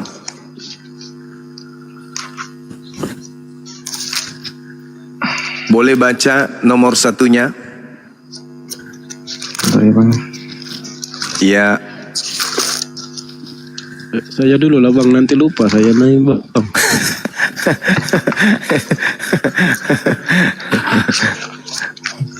sabar. 2 menit. Yang penglihatan ya kah? Ya, Penglihatan yang telah dilihat Yesaya bin Amos tentang Yehuda dan Yerusalem dalam zaman usia Yotam, Ahaz, 1 Yotam. Hizkia, raja-raja Yehuda. Nah, Mana ya bang? yaitu. Jadi Yesaya bin Amos itu mendapatkan penglihatan dari Elohim. Penglihatan tentang siapa? Tentang Yehuda dan tentang Yerusalem. Dalam sejarah apa? Dalam kisah apa? Pada zaman apa? Menceritakan penglihatan itu yang mencakup tentang zaman Uzia, zaman Yotam, zaman Ahaz, zaman Hizkia, raja-raja Yehuda. Tidak ada zaman Yesus. Jadi jadi masih Jadi kitab Yesaya itu saudara, dari Yesaya 1 sampai Yesaya 66 itu semuanya bercerita tentang raja-raja Yehuda yang hidup pada zaman Hezekia, pada zaman Ahaz, pada zaman Yotam, pada zaman Uzia, yang berkait dengan Yehuda dan Yerusalem. Tidak ada hubungannya dengan Yesus. Tetapi gereja mencari jalan jembatan untuk meluruskan, melancarkan kemudian aksi-aksi tipu-tipu dosa ditebus dengan darah manusia, dengan mengais-ngais cerita Yesaya 53 itu, padahal tak ada hubungannya. Apa buktinya tak ada hubungannya? Tadi saya menjelaskan Yohanes 11 nomor 45 sampai nomor 57. Yang paham tentang kitab Yesaya adalah ahli Taurat. Yang paham tentang kitab Yesaya adalah imam kepala. Yang paham tentang Yesaya itu adalah mahkamah agama. Yang paham tentang kitab Yesaya itu adalah orang Farisi. Mereka 4 komponen terkuat pada zamannya berkumpul untuk membunuh Yesus. Apa alasan mereka membunuh Yesus? Mereka takut bangsanya dirampas oleh bangsa Romawi. Bukan karena Yesaya, bukan karena nubuat, enggak. Karena Yesus melakukan banyak mukjizat sehingga mereka khawatir semakin banyak orang percaya kepada Yesus, semakin kurang orang membayar upeti kepada kaisar, maka kaisar Romawi akan datang merampas tempat suci mereka. Maka hari itu juga imam kepala Kayapas bernubuat bahwa Yesus harus mati untuk bangsa Israel. Baca nomor 53-nya, mulai hari itu mereka sepakat membunuh Yesus. Baca Matius 27 nomor 18, apa kata Gubernur Pilatus? Imam kepala mahkamah agama, orang Farisi, ahli Taurat, orang Yahudi, seluruhnya menyerahkan Yesus untuk disalibkan. Karena apa? Karena dengki. Karena apa? Karena dengki. Sekarang kalau Anda baca Amsal 21 nomor 18, apa kata Tuhan di situ? Pengkhianat aku pakai sebagai tebusan orang benar, dan orang fasik aku pakai sebagai ganti orang jujur. Siapa pengkhianat? Yudas. Siapa orang fasik? Yudas. Mana buktinya bahwa Yudas itu fasik? Baca Amsal 17 nomor 23. Apa katanya? Orang yang makan suap adalah orang fasik. Baca Ulangan 27 nomor 25. Terkutuklah orang yang makan suap. Siapa yang makan suap? Yesus atau Yudas? Yudas. Berarti yang memenuhi syarat untuk disalib siapa? Yudas, Paman. Yudas lah. Yudas. Di dalam Yohanes 6 nomor 70, Yesus berkata apa? Bukankah aku yang memilih engkau yang 12, dan satu di antaramu adalah iblis? Siapa yang iblis? Yudas, Paman. Yudas. Baca Yohanes 12 nomor 30. Ada yang bisa baca? Ada, Paman. Silakan. Yudas menerima roti itu lalu segera pergi. Salah. Yohanes 13. 12. Siap. Yohanes 12 nomor 30. Jawab Yesus. Suara itu telah terdengar bukan oleh karena aku, melainkan oleh karena kamu. Nomor 31. Sekarang berlangsung penghakiman atas dunia ini. Sekarang juga penguasa dunia ini akan dilemparkan keluar. Siapa penguasa dunia? Iblis, Paman. Siapa yang iblis tadi? Yudas. Siapa yang masuk ke kubur? Yudas. Siapa yang dilemparkan keluar dari kubur? Yudas, Paman. Mau bukti lagi? Silakan Anda buka Yohanes 14 nomor 31. Nomor 30, sorry. Tidak banyak lagi aku berkata-kata dengan kamu, sebab penguasa dunia ini datang dan ia tidak berkuasa sedikit pun atas diri. Siapa penguasa dunia? Iblis, Paman. Apakah dia berkuasa terhadap Yesus? Tidak, Paman. Ketika iblis masuk ke dalam Yudas, apakah dia berkuasa kepada Yesus? Tidak, Paman. Berarti sia-sia Yudas mengkhianat Yesus sebab yang disalibkan justru iblis, yaitu adalah dirinya. Selesai perkara bagi orang yang berakal. Bagi orang yang iman buta, doktrin dan dogma akan menolak ini semua. Padahal ini data ada di dalam Bible. Yukhadi'una Allah walladzina amanu wa ma yakhda'una illa anfusahum wa ma yash'urun. Mereka orang-orang kafir ingin menipu Allah dan menipu orang-orang beriman, padahal sesungguhnya mereka hanya menipu diri mereka sendiri. Ini Gurunda izin, ini juga yang dikatakan di dalam surah Al-Bayyinah ayat 6 ya. Bismillahirrahmanirrahim. Ulaika hum syarrul bariyah. Mereka adalah sejahat-jahatnya makhluk. Iya, bukan sejahat-jahatnya, seburuk-buruknya makhluk. Kalau jahat itu berhenti menjadi jahat, menjadi baik. Tapi kalau buruk, susah itu berhenti. Ini teman-teman, cobalah secara, jangan membawa akidah, jangan membawa agama. Sudut pandang kehidupan kita sebagai anak manusia aja dulu. Kita duduk merenung, pesan kopi sama Mak Timang dengan pisang goreng sedikit, minta sama Uwa Ian, lalu kita hirup rokok sebatang, duduk menatap ke dunia luar dari Indonesia. Tengok ke Israel, lalu tengok ke Roma. Kristen pertama menapaki kakinya di bumi itu di Roma. Mereka menyebut diri mereka dengan Katolik. Kenapa orang Israel Katolik tidak satu tempat ibadah? Bukankah Katolik menggunakan kitabnya Yahudi? Kenapa tidak satu tempat ibadah? Kenapa orang Katolik dan orang Israel tidak pernah bersatu di dalam konsep beragama? Ada apa? Kenapa bisa? Katolik kok berdiri sendiri? Kalau dia berasal dari Nabi Musa kok beda? Orang Yahudi ada nggak sejarahnya merayakan Natal? Orang Yahudi pernah nggak kemudian mereka berpesta dengan menggunakan darah babi? Orang Yahudi ada nggak sejarahnya mereka kemudian tidak bersunat? Orang Yahudi ketika ibadah pakai jas, ketika mereka meninggal pakai kafan. Kebalik.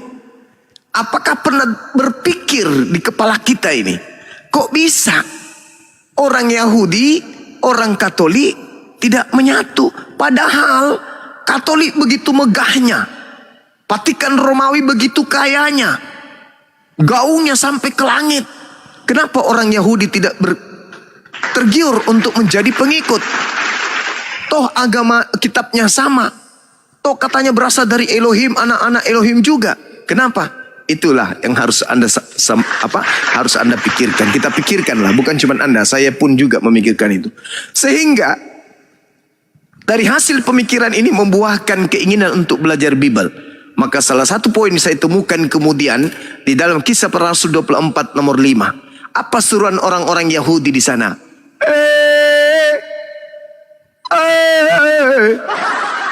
Inilah dia si Paulus, si penyakit sampar yang telah menyesatkan seluruh orang Yahudi di dunia, orang beradab.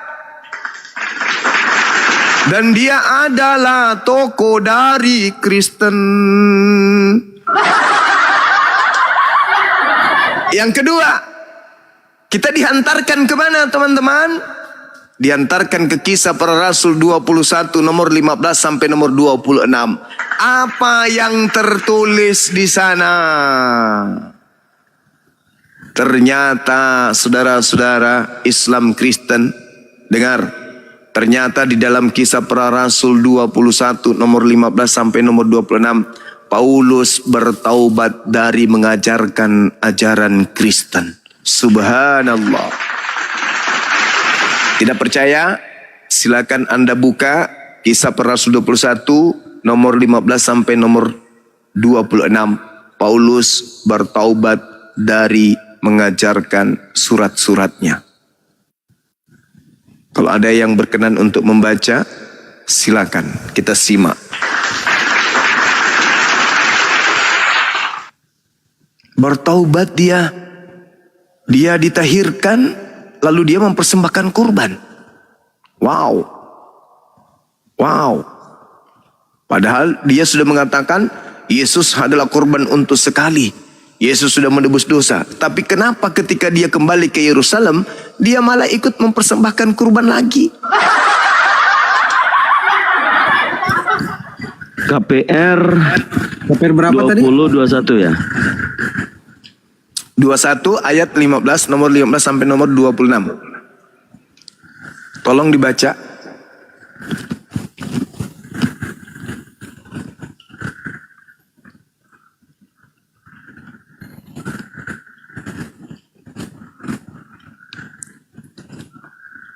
Woi!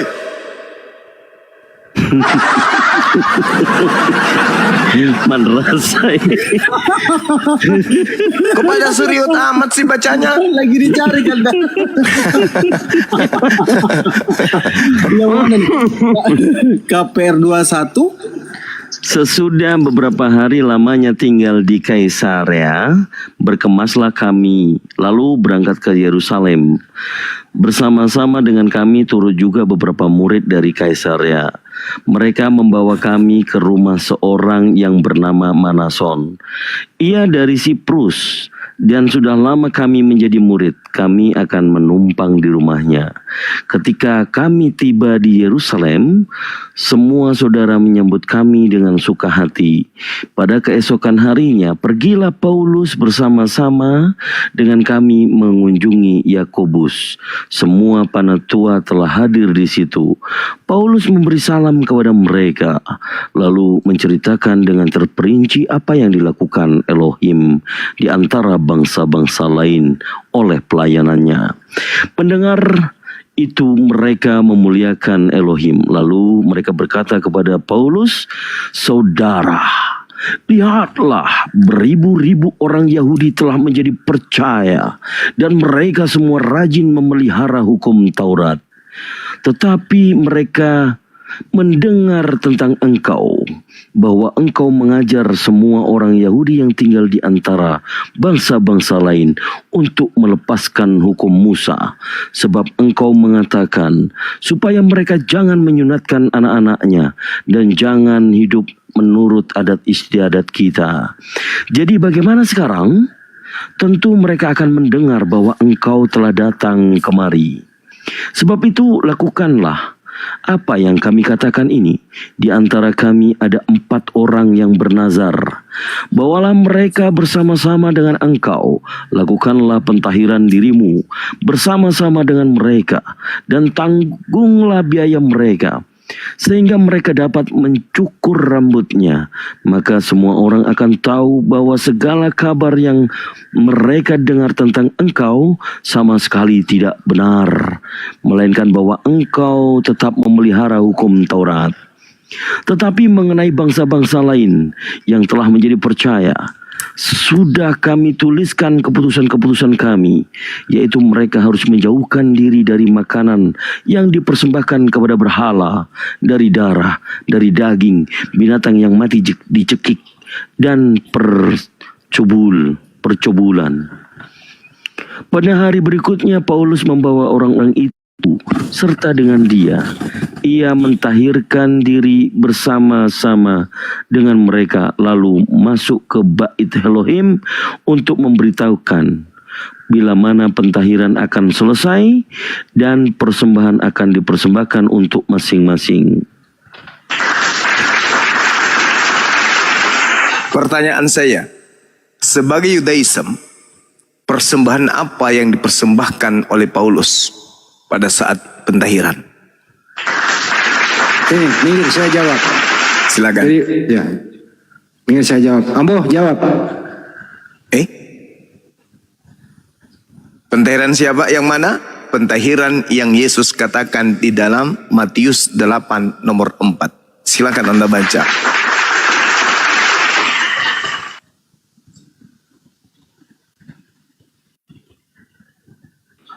Lalu Yesus berkata kepadanya, waduh ketombak. Coba kena tombak lagi, kok kurang asem ini orang-orang ini. Tidak bisa melawan Bang Juma pakai data, argumentasi, akunnya yang dihajar. Astagfirullahaladzim. Kalahkan kami dengan ilmu dan data. Bukan cara Belanda yang lu pakai, Kucluk.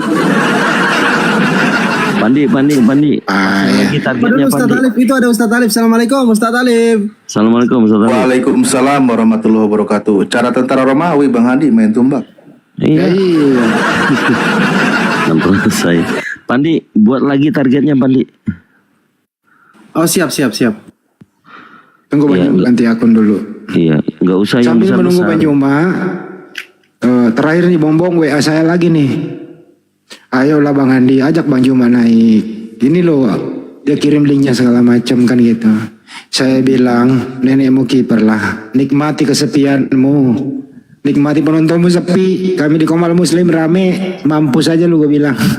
Gitu lanjut. Matius 8 nomor 4.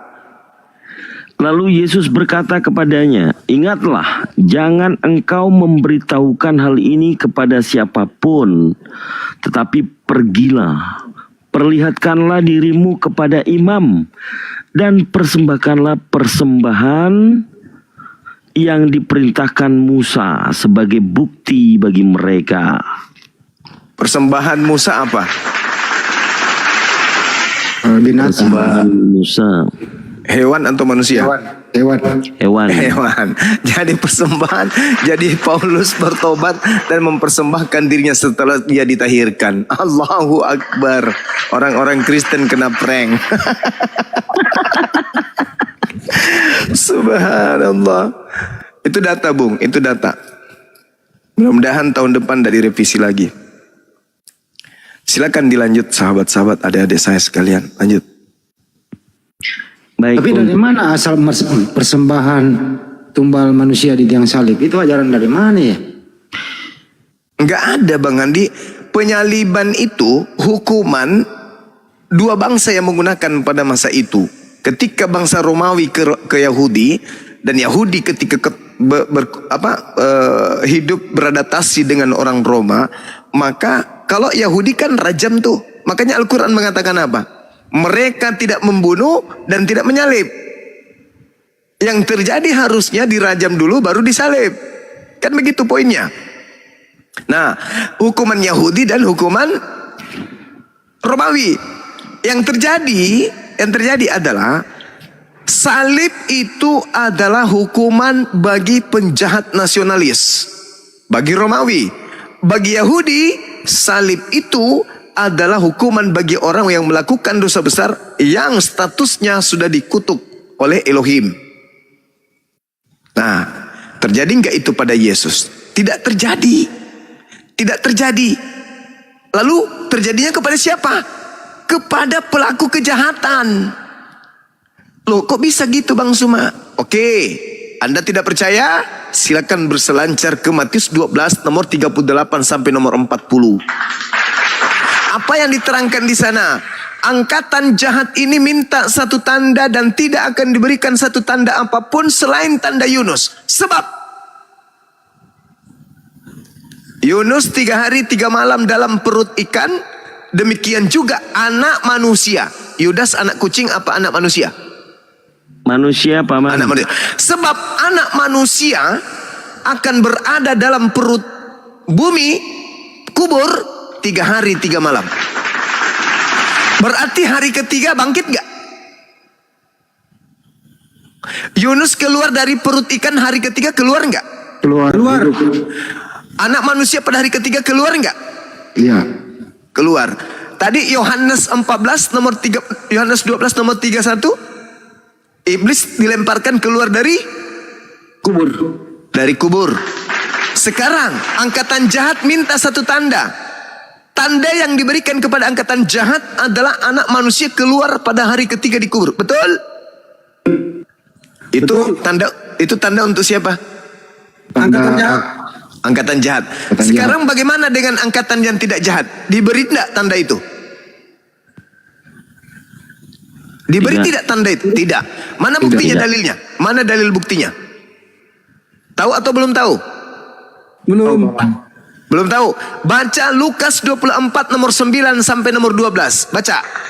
Kita dengar sama-sama. Ini bukan angkatan jahat. Coba dibaca. Baik, dan setelah mereka kembali dari kubur, mereka menceritakan semuanya itu kepada ke-11 murid dan kepada semua saudara yang lain. Perempuan-perempuan itu ialah Maria dari Magdala dan Yohana dan Maria ibu Yakobus dan perempuan-perempuan lain juga yang bersama-sama dengan mereka memberitahukannya kepada rasul-rasul. Tetapi bagi mereka perkataan-perkataan itu seakan-akan omong kosong. Omong kosong. Dan mereka tidak percaya kepada perempuan. Tidak percaya. Sungguh pun demikian, Petrus ini. bangun. Lalu cepat-cepat pergi ke kubur itu. Ketika ia menjenguk ke dalam, ia melihat hanya kain kapan saja.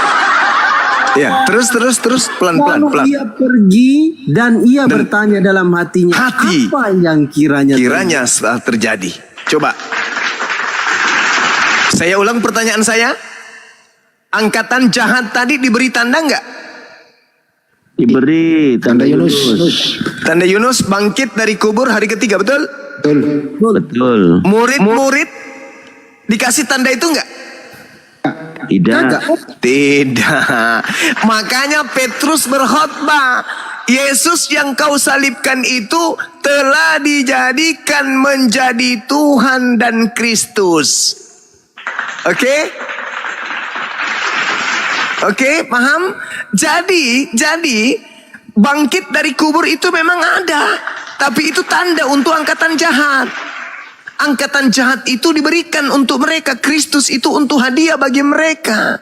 Makanya Paulus mengatakan dalam Galatia 1 nomor 15, aku diutus kepada orang-orang yang tidak bersunat. Siapa yang tidak bersunat antara Yahudi dan Romawi? Romawi, angkatan jahat. Dikasih dia itu. Kemudian dalam Galatia 2 nomor 8, aku diutus kepada domba-domba, kepada orang-orang yang tidak bersunat. Ayo, yang tidak bersunat Romawi Yahudi siapa? Romawi. Jadi kebangkitan itu ada, tapi hanya berlaku untuk angkatan jahat. Kebangkitan tidak berlaku kepada angkatan yang baik. Malah heran dia. Ketika kemudian Yesus berkata dalam Matius 24 nomor 24, Kristus palsu dan akan datang melakukan banyak mujizat, sekiranya mungkin menyesatkan orang-orang pilihan, murid-murid pilihan juga. Ada nggak yang tahu bukti akurat nubuat Yesus ini bahwa Kristus palsu datang kepada murid pilihan? Ada nggak yang tahu tertulis di mana? Nggak ada, Paman. Lukas 24 nomor 37 sampai nomor 44 dan seterusnya. Apa katanya? Yesus memperlihatkan diri kepada mereka. Apa yang terjadi? Mereka kaget dan ketakutan sebab mengira melihat hantu. Sekali lagi Bang Suma, nggak enak itu. Tes. Bukan kayak gitu, Bang Suma. Jadi nyinden. Jangan. Nanti sirinya jatuh. Coba baca. Lukas 24 nomor 37. Baik. Mereka terkejut dan takut dan menyangka. Nomor 36-nya dulu. Baik. Dan sementara mereka bercakap-cakap tentang hal-hal itu, Yesus tiba-tiba berdiri di tengah-tengah mereka dan berkata kepadanya, damai sejahtera bagimu. Assalamualaikum. Mereka terkejut dan takut dan menyangka mereka melihat hantu. Lanjut. Ya. Akan tetapi ia berkata kepada mereka, mengapa kamu terkejut? Dan apa sebabnya timbul keraguan-raguan di dalam hati kamu? Lihatlah tanganku dan kakiku. Aku sendiri ini. Nyabalah aku dan lihatlah, karena hantu tidak ada daging dan tulang seperti yang kamu lihat ada padaku.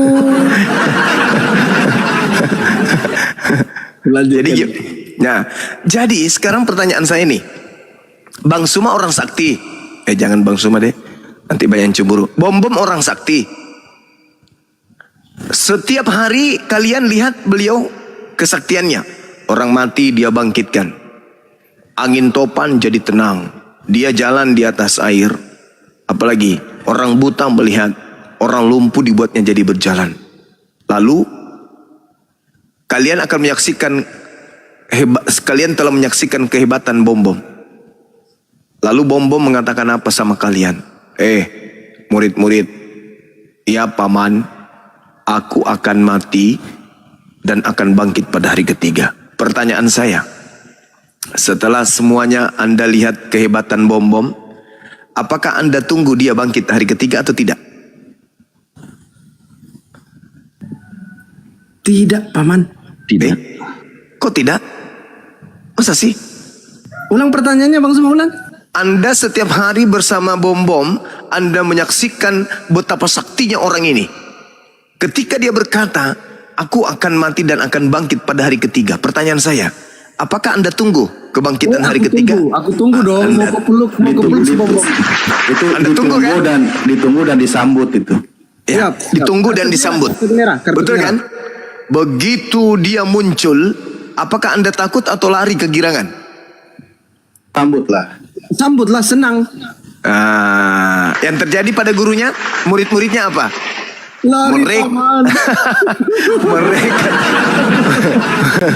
Mereka terkejut dan ketakutan sebab mengira melihat hantu. Wah. Tapi kalau angkatan jahat yang melihat keluar dari kubur, takut atau tidak? Takut, paman. Enggak dong. Enggak. Sebaliknya, kok pikirannya nih kurang makan cendol kayaknya nih. Kebalik-balik. Mereka kan kegirangan. Halilintar. Tuhan kita sudah bangkit. Mereka kan senang tuh. Karena mereka menunggu tanda yang diberikan oleh Yesus. Makanya yang menjadikan salib sebagai simbol kepercayaan, berarti dia menggunakan simbol angkatan jahat. Sampai sini paham? Paham. Paham. Bisa bacakan Matius 16 nomor 20? Proses.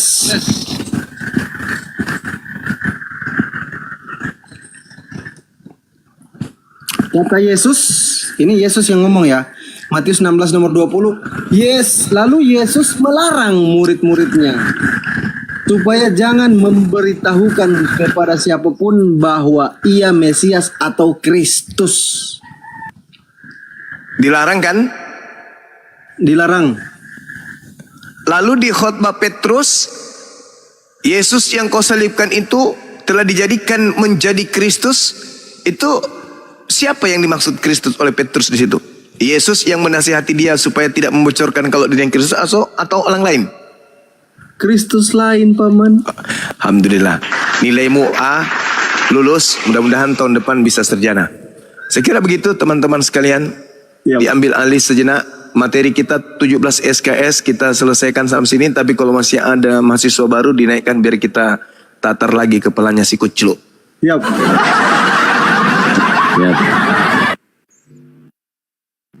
Krishna naik lagi, Krishna.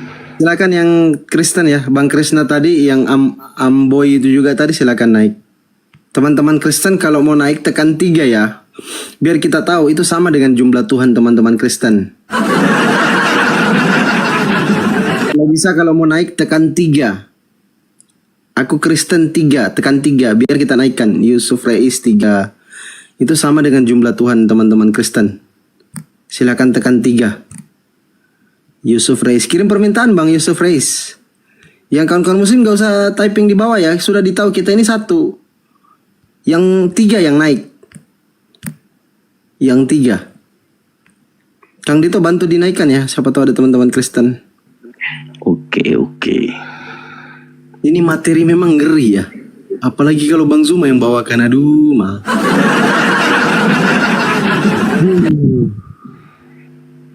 Kang Dito yang sapa atau saya yang sapa? Aku yang sapa. Abi Lembong, selamat malam.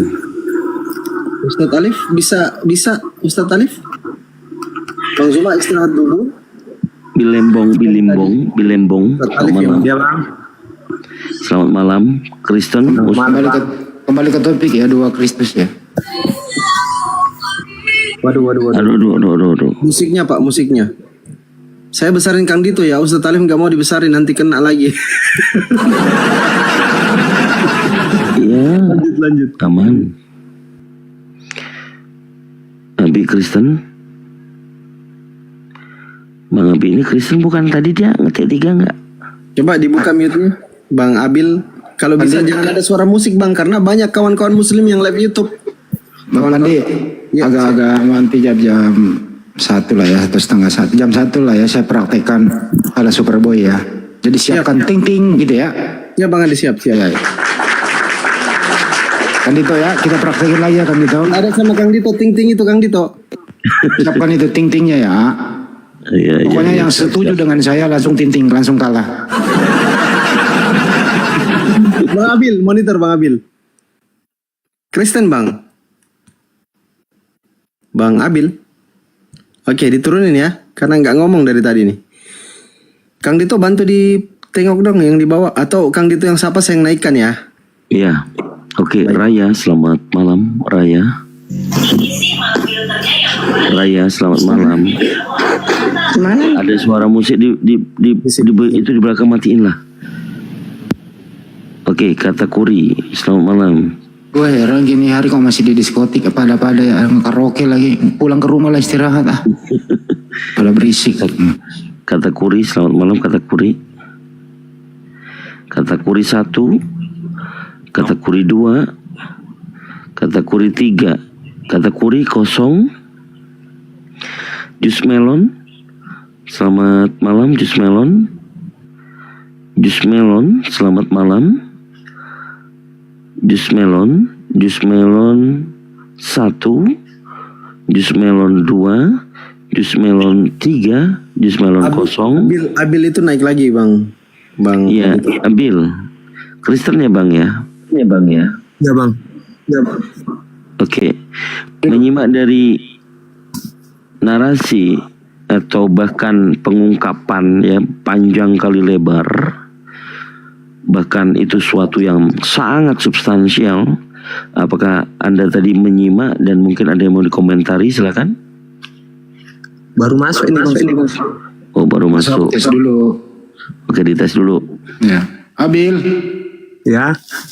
kamu setuju nggak dengan pendapat saya bahwa anaknya Bunda Maria yang namanya Yesus itu orang mulia? Setuju. Turunkan dia, kalah dia. Ting-ting.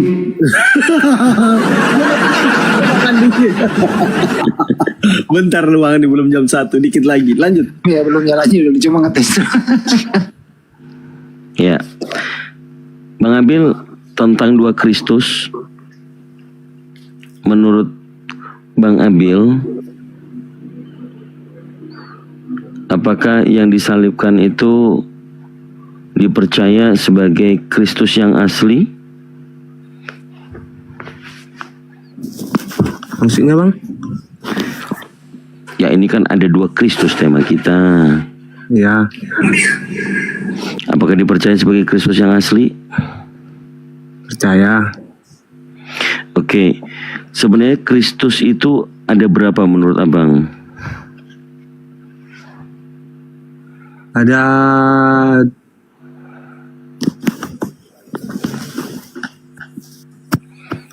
Ada 1 apa ada 2?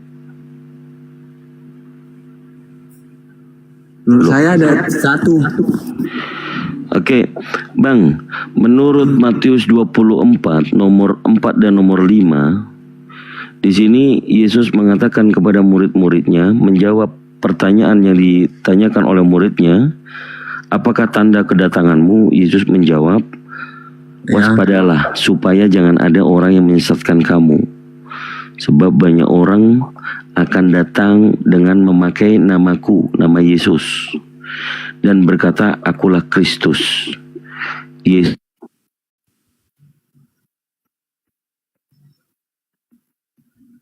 dan berkata, akulah Kristus. Yesus yang asli menandakan Yesus yang palsu atau Kristus yang sejak lahir.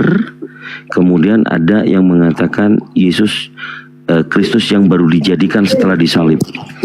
Menurut abang ada berapa Yesus, berapa Kristus?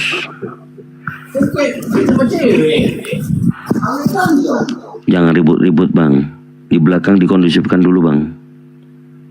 Sambil disapa yang dua naik ini Bang Kang Dito, mungkin ada yang 3 Tuhan. Oke, Bang Kumis, monitor Bang Kumis. Bang Kumis. Bang, sate bang. Woi. Bang Kumis. Kosong. Yamuk malam. Bang Abil hati-hati musiknya Bang. Jangan, kalau bisa jangan ada suara. Maaf Bang, bising tadi Bang. Ini masih bising juga, suara musiknya dijauhkan dulu.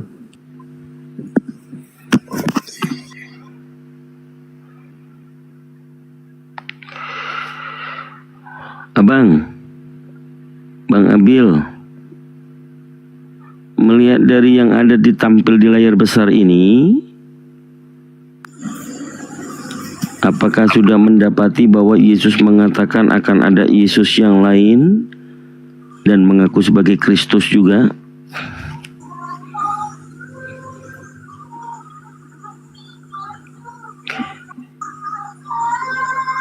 Oi.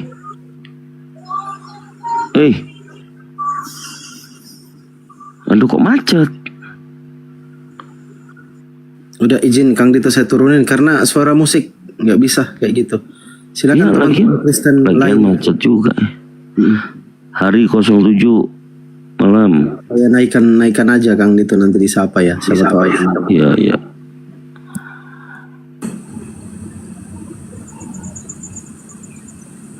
Ada Bang Hari sama Bang Ray, Kristen atau Muslim Bang? Langsung yuk teman-teman, langsung ngomong. Panggilan kedua Bang Ray sama Bang Hari, Kristen atau Muslim? Kosong. Panggilan terakhir? Oke. Kita turunkan. Kita naikkan, tapi kalau teman-teman Muslim izin langsung dibawa dulu standby ya. Kita coba cari teman-teman Kristen, bukan teman-teman Muslim yang naik. Teman-teman Kristen.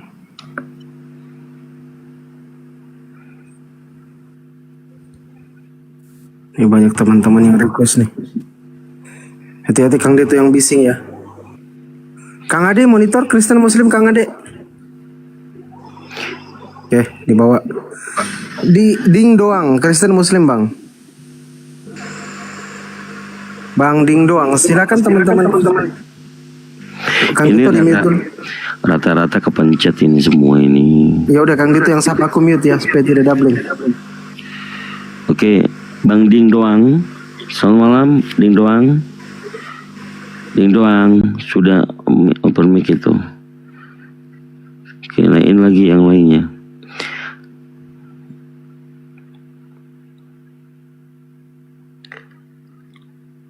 Yang Kristen dulu ya, teman-teman yang Kristen ya.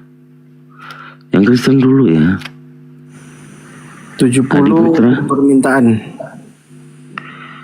Adi Putra, selamat malam. Adi Putra. Oi. Aduh. Kosong. Ini ketiduran semua ini kayaknya nih.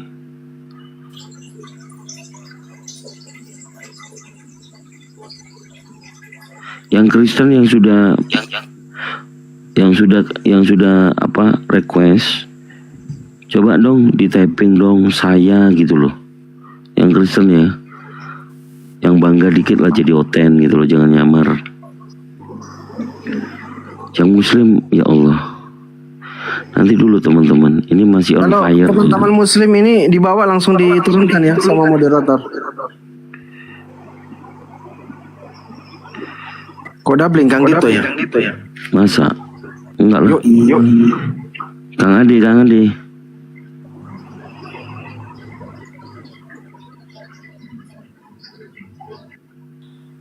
Cek. Tes. Enggak. Oke, aman. Udah Yang aman. tadi itu. Siap. Saya naikkan lagi Kang Dito ya. Ya, Lagi nih. iya termasuk betul itu yang Sugeng apa Sugeng? Bang Sugeng kosong. Bang Eko Pianto, Bang Eko monitor Bang Eko. Bang Eko juga kosong. Mas Jack monitor Mas Jack. Mas Jack monitor Mas Jack. Mas Jack monitor Mas Jack juga kosong. Berasa kayak ini apa? Komal ini kodam.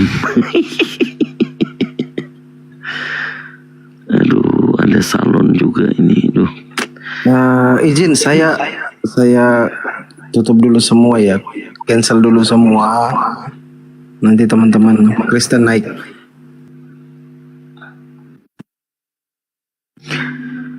Ya, Arab cemas-cemas ya teman-teman Kristen. Kalian kalau mau naik dari tadi pasti menyimak ya. Ya minimal yang tadi ngikutin dari awal itu bisa langsung membuat komentar atau membantah. Jadi kalau kembali dari awal ini juga sebenarnya ya nggak apa-apa. Cuman makan waktu lama lagi. Kita udah banyak nih, Bang Zuma sudah buka semua dalil-dalil terkait dengan dua Kristus sampai dengan penyaliban, sampai dengan yang Paulus bertobat yang kalian ternyata keprank. Ya, ini supaya nggak balik lagi di awal. Minimal yang tadi menyimak dari bawah.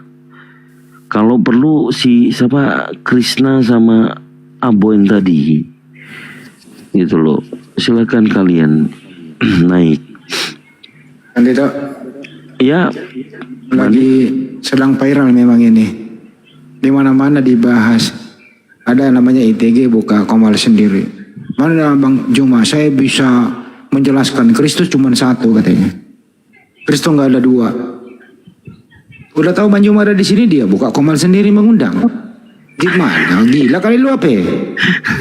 Kalau berani naik di sini, Mas Pandi doang di atas sama Bang Juma berdua, sama lu kita turun semua kan aman.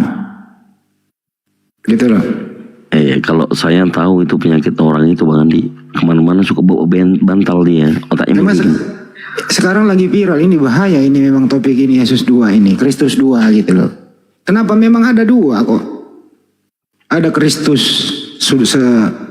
sejak dalam kandungan dan dilahirkan. Ada juga Kristus dikutuk dulu di tiang salib, baru dibangkitkan hidup kembali. Ada dua kok. Coba bilang satu. Kagak mungkin Kristus anak Maria yang mulia ini, yang diurapi Tuhan ini, ya tidak mungkin dikutuk. Jelas kok hukumnya itu ya, udah dijelaskan beberapa kali di Ulangan 23 nomor 7 itu. Gak boleh lo bunuh orang yang tidak bersalah. Nah ini gimana mau menjelaskannya ini? Oke, izin Bang Andi, Gitu loh. ada Yuk. Bang Trendora ini kita sapa. Trendora, selamat malam Trendora. Trendora Kristen atau Muslim? Oten apaan udah ngedengkur begini? Udah di bawah. Trendora yang ngomong lah. Udah ini dia, udah nafas naga. Kosong. Bagaimana kira-kira mau memeras otak? Pada orang mulia kita sepakat. Terus ada juga orang terkutuk. Ini dua hal yang berbeda loh. Tidak masuk akal orang mulia dikutuk. Kagak masuk akal. Gak masuk akal. Kalau mereka mengatakan ya orang mulia itulah yang dikutuk. Nah perintahnya mana orang mulia? Dikutuk. Mati di tiang salib. bertentangan dengan seluruh perintah. Itu susah bro, panik lah kalian semua. Siapa suruh si RK bawa data ini, bawa topik ini gitu loh? Siapa suruh? Pak jadi viral kan kemana-mana, terguncang kan lu pada, terguncang. Iya, sok-sokan nantang-nantang begitu di sana malah bikin begitu. Ya jadilah tagar salam 2 Kristus. Supaya mereka mengobati kekecewaannya, ya terpaksa RK yang menang. Kenapa? Karena sepakat Bang Juma ya Yesus itu anaknya Maria itu mulia. Bang Juma kan kalah di situnya katanya karena sepakat anaknya Maria mulia, diurapi oleh Tuhan gitu. Ayo teman-teman baru naik kita silakan. Ya, saya sapa dulu. Satraji, Raka duluan, Raka, monitor Raka. Bang Raka, monitor. Kepencet atau memang request naik itu loh masalahnya. Udah dikosongin tadi itu permintaannya. Bang Raka. Langsung aja yang baru naik silakan ngomong siapa aja yang baru naik. Silakan Bang. Pada naik diem dong 4 orang. Iya. Lama-lama juga nih gua banting nih HP ini. Rugi gua, jangan.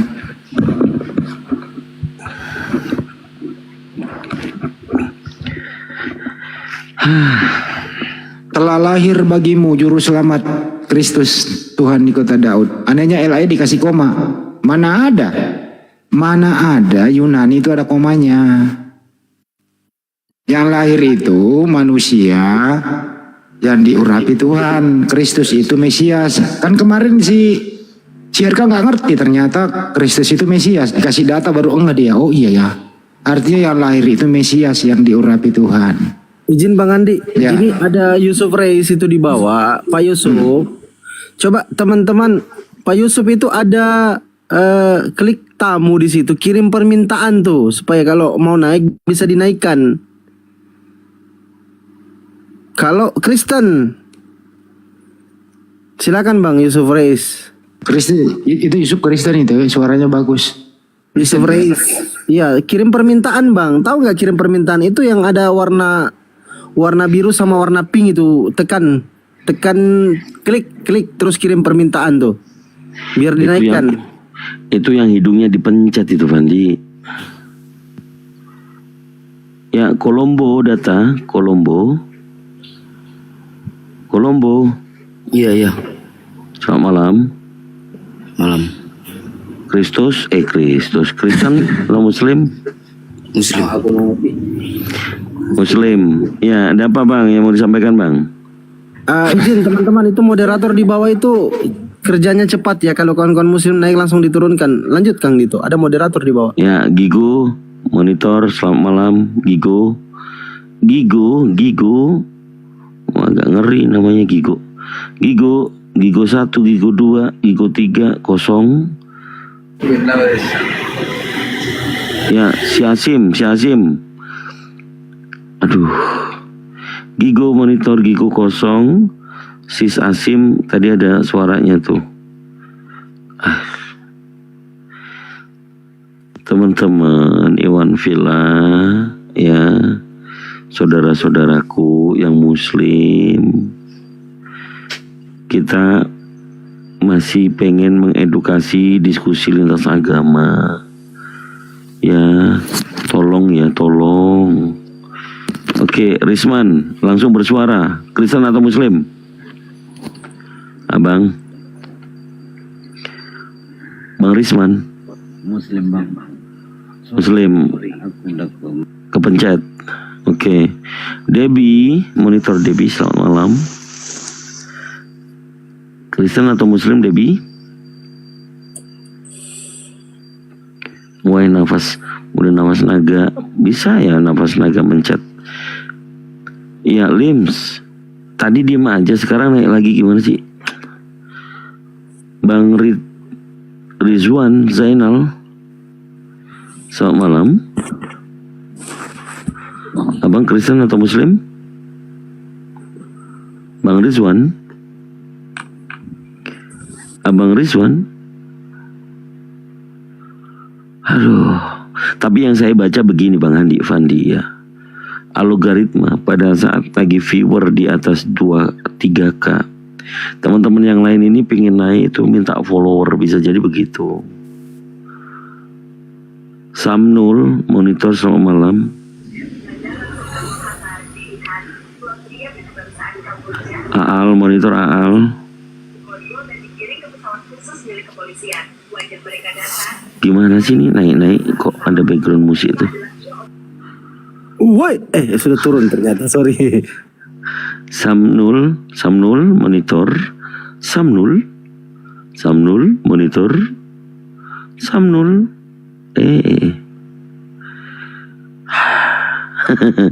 Kopi dulu dong, kopi dulu. Yang belum di follow dulu. Vita monitor selamat malam.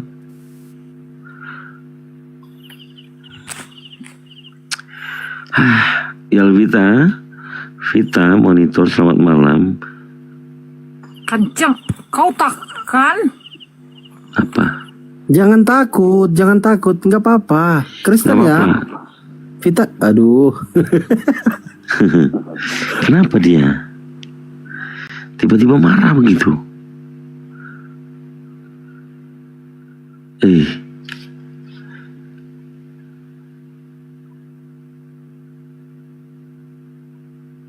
Aduh, oke 2 menit lagi Pak Andi ya yang mainan ya.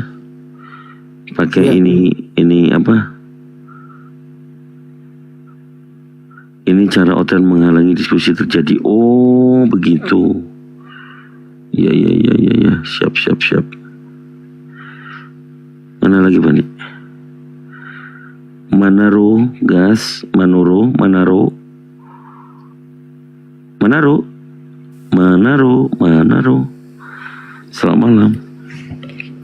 Selamat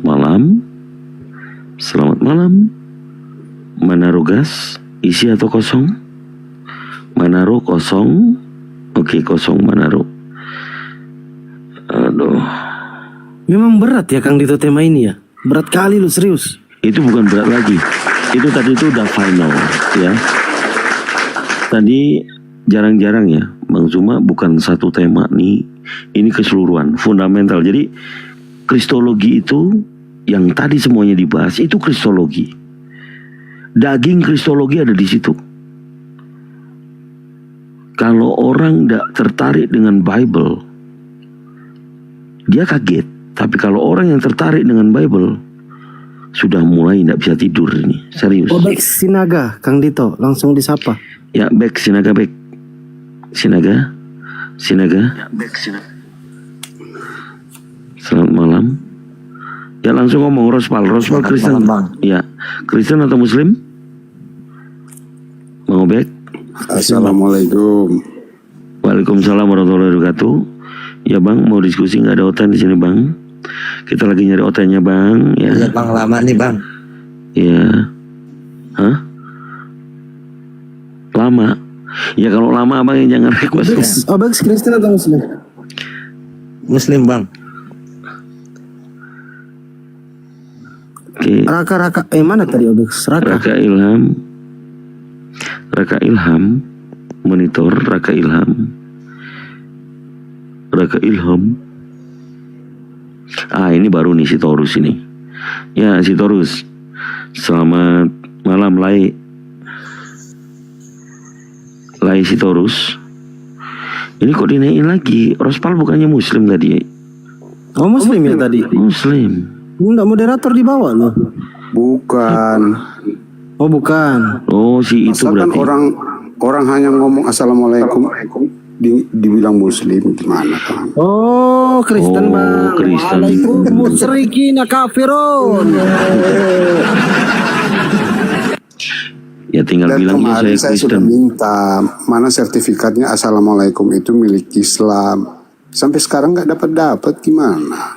Sertifikat apa? Iya kan, kalian itu mengklaim bahwa assalamualaikum itu adalah milik Islam. Mana sertifikatnya sampai sekarang nggak ada. Wah, ini orang kosong ini begini nih. Ya gimana? Orang kosong ini. Ya kalau orang yang sudah tahu Assalamualaikum itu bahasa Arab, orang sholat juga salam terakhirnya Assalamualaikum, orang Islam ketuk-ketuk pintu Assalamualaikum, kau rupanya tinggal di mana, Bang?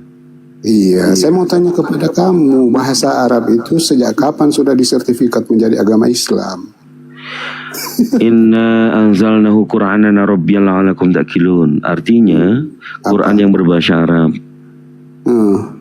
Masih belum tahu juga. Nggak ada di situ. Apa nggak ada di situ?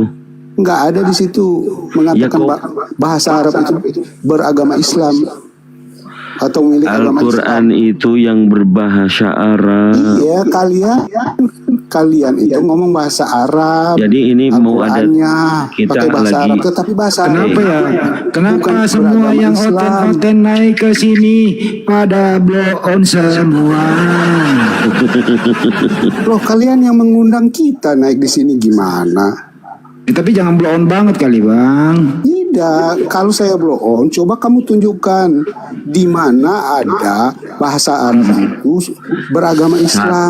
Bahasa Arab nggak beragama, Bang. Masalahnya kalau bahasa Arab tidak beragama, mengapa kamu mengklaim? Dengerin dulu pertanyaannya. Masa ada bahasa Arab beragama, bahasa nggak beragama, Bang? Iya, masalahnya kamu mengklaim bahwa itu punya kalian. Terus punya siapa, Bang? Loh, punya seluruh dunia lah. Iya, silakan. Tapi Bible-nya berbahasa. Terus Bible-nya berbahasa apa? Maksudnya? Bible kamu bahasa apa? Ya, kita lagi bahas Al-Quran. Kamu ya kan katanya untuk seluruh, katanya untuk bahasa Arab untuk semuanya. Kalau bahasa Arab untuk semuanya, kenapa Bible-mu berbahasa Yunani, Bang? Bahasa Yunani itu adalah asalnya, tetapi kita tidak mengklaim bahwa bahasa Yunani itu adalah beragama Kristen. Memang ada bahasa yang beragama, Bang. Bang, saya tanya, kita Bang. Tidak botol seperti Anda, seperti kalian. Diam dulu, Bang. Yang beragama itu bahasa atau orangnya yang berbahasa yang beragama, Bang? Yang beragama itu orangnya, bukan bahasanya. Ada tadi ngomong bahasa yang beragama. Loh, kalian yang mengklaim bahwa jangan pakai bahasa Arab karena itu adalah bahasanya Islam. Di mana pernah kami mengklaim melarang orang berbahasa Arab? Bang, kalau kebanyakan makan babi, Bang, mending kurangi dikit lah, Bang. Malu. Oke. Malu bang, kurangi makan babi lah ya. Malu bang denger abang kayak gini. Malu bener. Silakan. Silakan. Malu bang bener. Bang, apa arti? Ya, apa arti kata Theos, Bang? Allah. Tertulis di mana itu, Bang? Ilmu dari mana? Apa? Tertulis di mana? Ilmu dari mana Theos kok menjadi Allah, Bang? Iya, Anda kan ini kan lagi bertanya kepada orang Indonesia kan? Iya. Itu bahasa apa, Bang? Bahasa Yunani. Iya, diterjemahkan ke bahasa Indonesia jadi apa, Bang? Jadi Allah.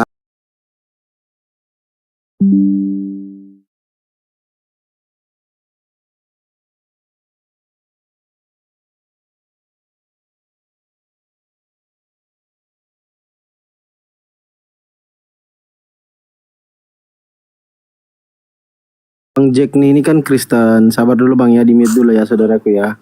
Bang Rospal sabar dulu, Bang Rospal di mute dulu. Oke, ini Bang yang bisa jangan dikerebutin orang. Sabar dulu Bang, di mute dulu biar tertib Komal, biar kita dapat edukasi.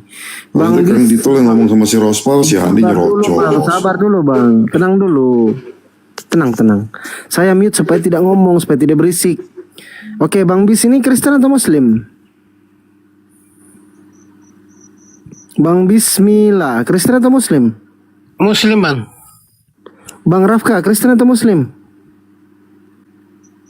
Bang Rafka, panggilan terakhir, Bang Rafka. Oke, ada 2 Kristen. Kang Dita silakan kalau mau mulai duluan. Atau Bang Andi. Ya, kembali ke topik aja dulu. Kristus itu artinya apa? Kristus itu dulu. Ada yang tahu nggak arti Kristus? Arti Kristus. Arti Kristus adalah raja. Dibantu Bang Zek, dibantu Bang Zek. Salah ya.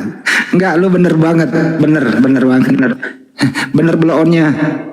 Iya, kalau saya salah, kamu jangan tertawa, kamu koreksi. Raja Baru Daud. tahu arti bahasa Kristus aja, sombongnya minta ampun. Ya udah dibantu, Bukan, dibantu. saya menjawab, kalau saya salah, coba koreksi Handi, silakan. Saya nggak mau saya mau ngajarin kamu biarlah kau salah seumur hidup sampai liang kubur. Males gua. Norak banget. Kalian ini gimana? Biarlah kau salah sampai ke liang kubur. Mana Bang Males Suma, gua Bang Suma ngajarin dulu, lu. Kifli. Gua Ayo, males Kifli. ngajarin lu biar lu kau blow on seumur hidup. Lanjut. Kalian Dulu ini biar dibantu bagaimana? dulu, biar Kalian dibantu ini dulu. sudah Sama dulu. jahat.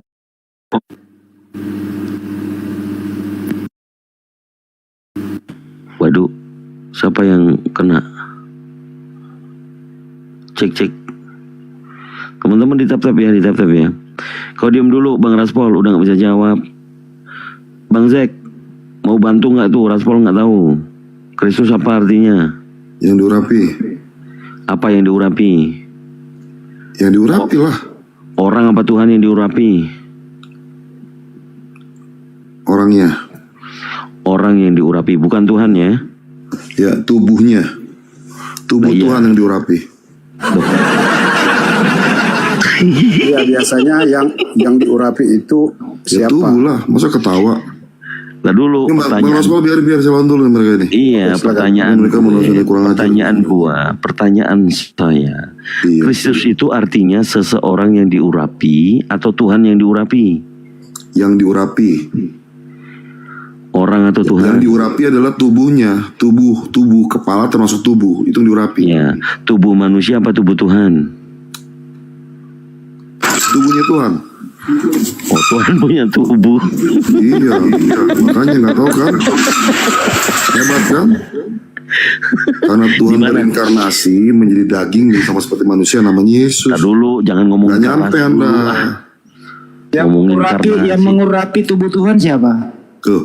Ya Tuhan sendiri. Hah? Iya. Tuhan siapa? Ya Tuhan kan roh, Tuhan kan eksistensinya. Ini loh, di sini ada yang Jawab mengurapi. dulu, Dengerin jangan dulu, mana-mana, dengerin dulu, jangan Bang. mana-mana. Izin sebentar doang, izin. Jawab dulu, Ada jangan yang mana-mana. Tuhan mengurapi, eksistensinya dengerin dulu, apa? bentar. Di sini ada yang mengurapi, ada yang diurapi. Jangan main mute. Pertanyaannya mute. adalah, Tuhan eksistensinya apa? pertanyaannya adalah siapa yang Tuhan mengurapi? eksistensinya apa? Jawab dulu. Siapa yang mengurapi? Siapa Tuhan yang itu diurapi? eksistensinya apa? Anda saya tanya gitu aja nggak becus jawab. Itu Masih pertanyaan mau itu datang sangat besok. sulit dijawab oleh Islam. Eksistensi lagi lu mah kursus bahasa Inggris. Eksistensi lagi lu. Stensi. Iya. Masalahnya Ini kenapa Oten jadi kayak tim pandu? Tahu nih. Ini sih. Kenapa kalian jadi kayak nggak ada ilmu gitu loh kelihatannya itu loh. Tubuh Udah tahu Tuhan Kristus. lagi. Tubuh Iya. Tuhan. makanya kalian banyak ngeluh di rumahmu sendiri, gimana? Mengeluh terus ini. Apa yang mengeluh? Kenapa ini? Akibat di Kau bom-bom pun oleh Kristus saja nggak tahu artinya ngomong dobol kau. Ini Jangan dikasih tahu, biarlah dia blow on seumur hidup. Iya. Ya kan makanya Paulus kan sudah yang tadi ngeprank itu dia mengatakan kami bodoh katanya kan Kristen bodoh karena Kristus 1 Korintus 4:10. Tampilin suruh baca aja. Tampilin Suruh ya. baca ya. Oke siap. Nggak tahu juga dia pastinya.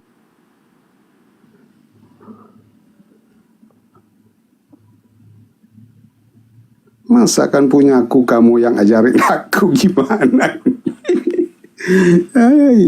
Islam kacau. Kristus saja nggak ngerti artinya. Padahal selama ini dia pakai Kristus, nggak tahu artinya. Nggak tahu artinya. Artinya yang apa? diurapi itu siapa? Loh, kata temanmu tadi yang diurapi itu tubuh Tuhan. Iya, biasanya yang diurapi itu siapa? Tubuh Tuhan kata temanmu tadi. Tuh. Loh, lu budak nggak denger tadi temanmu ngomong? Yang diurapi itu biasanya raja. Oke, oh jadi Yesus raja. Raja lagi. Jadi Yesus raja. Saya sudah Nah itu lu baca lu banyak itu. belajar.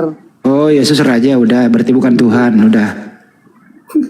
Itu baca tuh Kalau nomor sudah Tuhan, baca dulu itu, sebelum saya turunkan, baca dulu ini. Begini, saya kasih pengertian kepada Anda.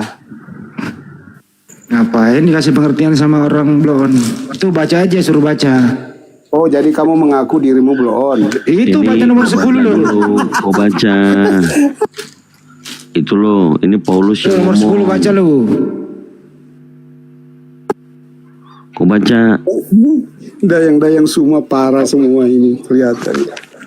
Kau tim pemandu suara Kristus saja nggak ngerti, macam mana kau jadi orang Kristen? Ditipu kau Saya sama sudah jawab pendeta. tadi, masakan nggak ngerti. Kalian Apa yang kau saja yang jawab? tidak paham, masakan kalian itu orang Arab itu mau mengajari ya, kitab saya. Ngomong apa sih? Nggak jelas. Enggak, masalahnya yang punya aku itu masakan orang asing yang ajarin aku. Masakan apa? Ya Masakan udah, kamu nggak usah ngajarin kami minta tolong. Kamu bisa baca nggak nomor 10 ini? Kamu bisa baca nggak nomor 10 ini? Tuh, Apa? tuh nomor 10 di layar, baca yang di blok biru tuh. Baca. Apa? Ya, kami bodoh karena Kristus. Sekarang lu turun. Sekarang lu udah turun. Lu laku dirimu bodoh karena Kristus. Turunlah kau. Bodoh lah kau sampai kalian kubur. Nggak ada hak jawab lagi lu. Masih mau datang Langsung besok. disapa Kang Dito. Radika sama Andik ini Kristen atau Muslim? Silakan. Ya, silakan langsung berdua buka mic-nya. Langsung ngomong. Andi, Kristen apa Muslim, Andi? Halo Andi, kosong. Nah, kawan Kang Dito nih. Ya, Bro Ahok, tadi menyimak kau kan, Bro? Tidak, baru masuk. Ada yang masuk angin lagi kan? Kau lah yang masuk angin. Rasai. Kalau tidak ada masuk angin, tidak serius ini. Melas. Aduh, lucu. Masuk angin juga itu. Ya, ini siapa? Semua yang naik itu masuk angin kayaknya. Kan itu tadi itu orang itu nggak tidur itu seumur hidup itu. Setelah dia baca ini baru gua kick. Nah, mampus lu, bodoh lah kau karena Kristus. Masih mau kau datang besok. Pokoknya bodoh lah kau sampai kalian kubur. Pada masuk angin semua yang naik tadi itu. Satu bilang raja yang diurapi, yang satu bilang Tuhan katanya yang diurapi. Tidak ada ratu ya. Masalahnya Tuhan diurapi dirinya sendiri macam mana kalau nggak mandi namanya. Aduh, masuk Jadi, angin. iya Tuhan mandi di kali dibilangnya. Ya, Autan. Nando, Autan. Ya, Langsung aja assalamualaikum. Nando, Hak, ini temanya hak ada dua Kristus. Iya, sabar dulu. Nando Kristen. Kristen dia. Saya Kristen. Oke. Kalau Kristen itu yang ngomongnya selamat malam gitulah. Jangan nyamar-nyamar. Assalamualaikum.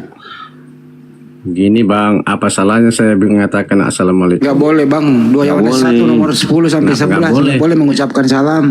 Nggak percaya nggak Bible boleh? mereka ini. Nggak baca Bible. Bukan rupanya. jangan percaya. Terus Kristen Arab gimana itu Bang? Nggak ada mereka jawab salah. Kristen Ortodok. Nggak ada. Kenapa? Nggak ada. Hah? Mereka bilangnya salve. Mau apa? Ngapain sih lu mau? Itu kata Bro, apa? ngapain lu mau? Nando, ngapain lu tiru-tiru Kristen Arab? Ngapain?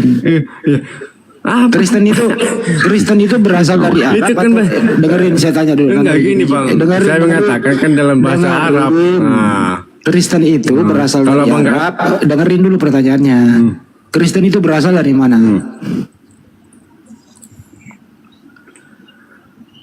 Nggak bisa jawab. gini Bang, apa salahnya? Oh, gini. Enggak, apa salahnya mengatakan dalam bahasa Saya ulang lagi. Kristen itu berasal dari mana? Yunani? Ya, kenapa lu ke Arab-Araban? Ya apa salahnya saya mengatakan Masuk dalam angin bahasa ini, Arab? Andreas masuk angin dia Andreas. Enggak, gini. Mestinya Oke, kita kalau bahas. kamu, bro, mestinya kalau kamu ingin menampilkan wajahmu di sini, kau berbahasa Yunani aja, gitu loh. Abang, gini bang, abang tahu nggak bermedia sosial itu gimana? Ya udah sekarang Jadwal nggak usah ke pengikut media saya sosial, berapa? kita kembali Jadwal ke topik. pengikut saya berapa? Saya maklumi Oke. ini, kita lewati ini. Tapi kita di sini ada 2 Kristus. Anda percaya atau tidak? Silakan. Anda Sebelum mulai dulu. dilanjut, Kang Dito, ini ada 3 orang autan, Suhairiani sama Nazar, disapa dulu kalau Oke, nanti baik. teman-teman Autan, monitor moderator di bawah. autan. Baik, autan. Assalamualaikum. Muslim apa Kristen bang? Karena ada yang nyamar bang tadi bang. Muslim bang. Oke. Waalaikumsalam warahmatullahi wabarakatuh. Waalaikumsalam warahmatullahi wabarakatuh. Nazar Alpali. Bang Nazar. Bang Nazar, monitor. Bang Nazar. Kembali ke topik Bang Kanito, ada 2 Kristus. Kanito lanjut ya. Menando, Oke. lu percaya nggak ada 2 Kristus atau tidak? Silakan Bang Nando. Dibuka minyak Bang. Ada Kristus yang diurapi oleh Tuhan, ada Kristus yang dikutuk di tiang salib. Betul ya kan itu ya? Betul. Oke. Betul. Sekali lagi diulang, ada Kristus yang dilahirkan oleh Maria yang diurapi Tuhan. Ada Kristus juga yang dikutuk di tiang salib. Silakan Nando, saya standby lagi. Oke. Di Alkitab yang kita pelajari, Kristus yang diurapi cuma Yesus. Udah? Nah, kalau abang bilang ada 2 Kristus, terus Kristus yang mana? Ya, ya. Terus siapa kasih yang datanya. terus Kristus siapa? Dengerin Nando. Terus Kristus siapa yang dikutuk di tiang salib?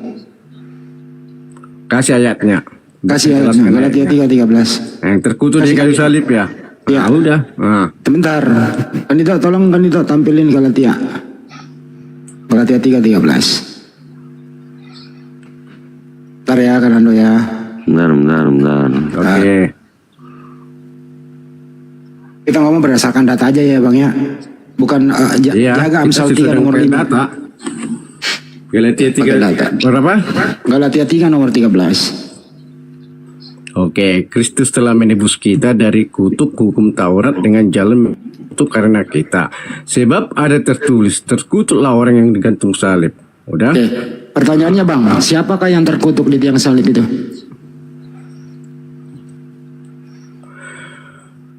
Ini ayat ini menjelaskan tentang adat orang Yahudi.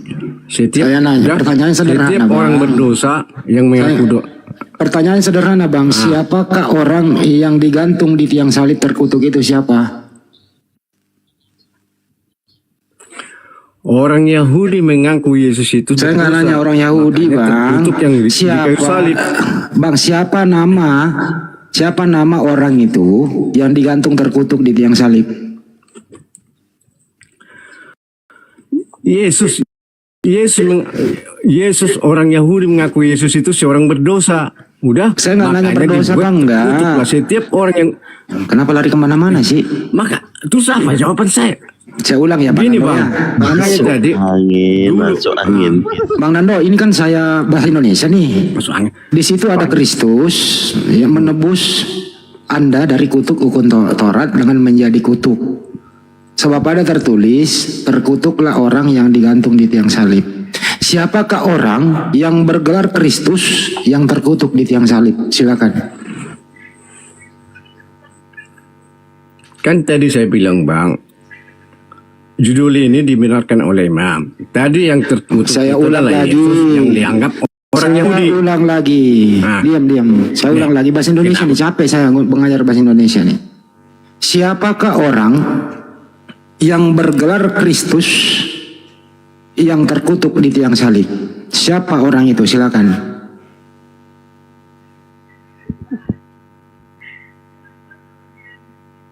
Kalau bertanya begitu berarti orang yang saya tanya. Siapakah orang yang bergelar Kristus yang terkutuk di tiang salib? Ini Bang ya, biar saya jelaskan dulu. Nggak usah ayat dijelaskan, ini. sebut aja nama orangnya. Nggak butuh penjelasan. Kecuali saya bilang tolong jelaskan.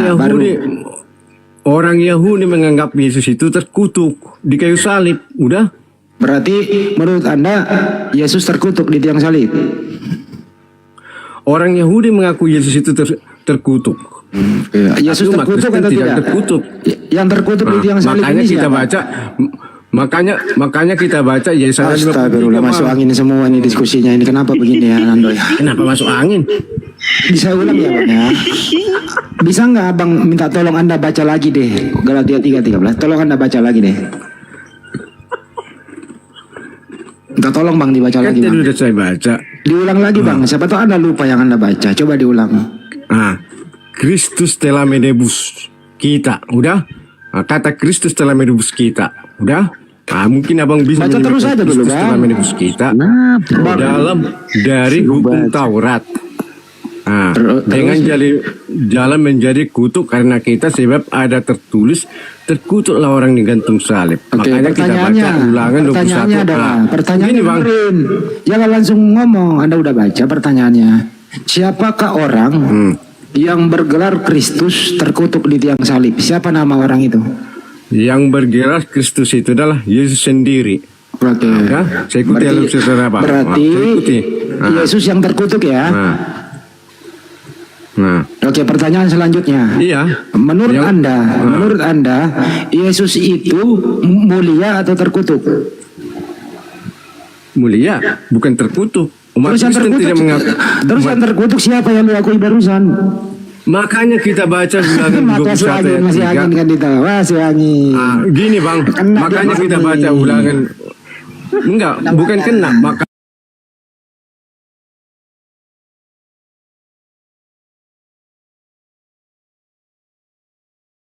Kau salibkan itu ya, Elohim telah membuat Yesus yang telah kau salibkan itu menjadi Tuhan dan Kristus.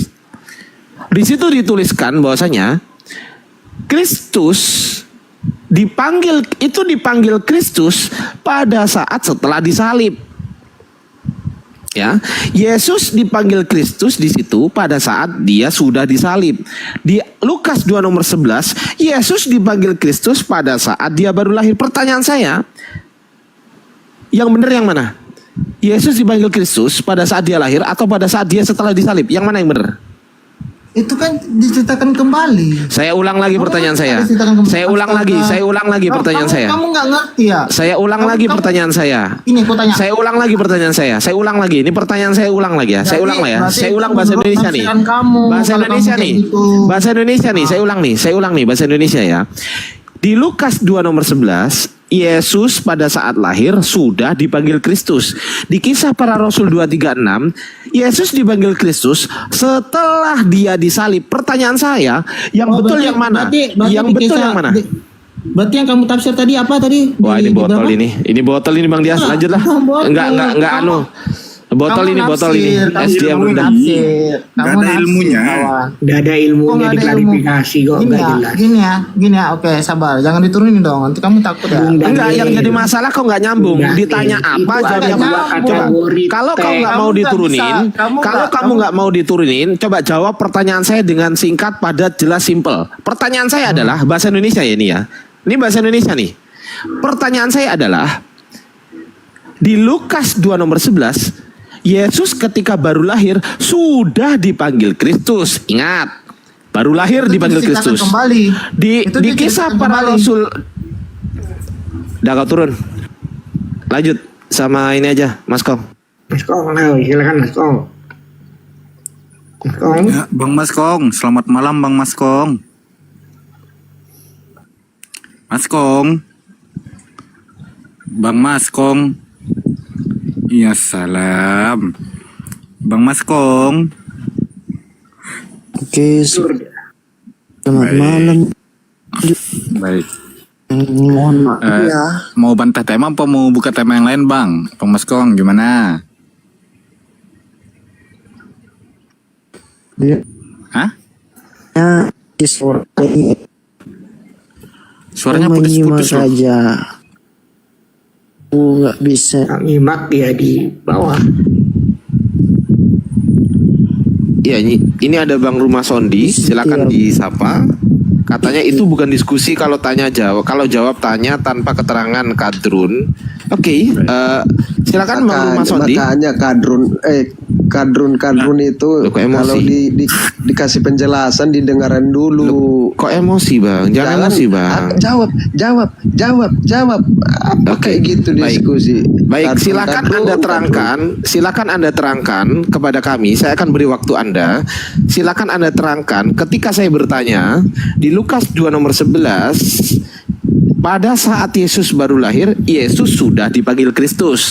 Tetapi di ayat Kisah Para Rasul 2:36, Yesus dipanggil Kristus setelah disalib. Pertanyaan saya, Yesus dipanggil Kristus itu pada saat Yesus setelah disalib atau pada saat Yesus setelah lahir? Yang mana yang benar?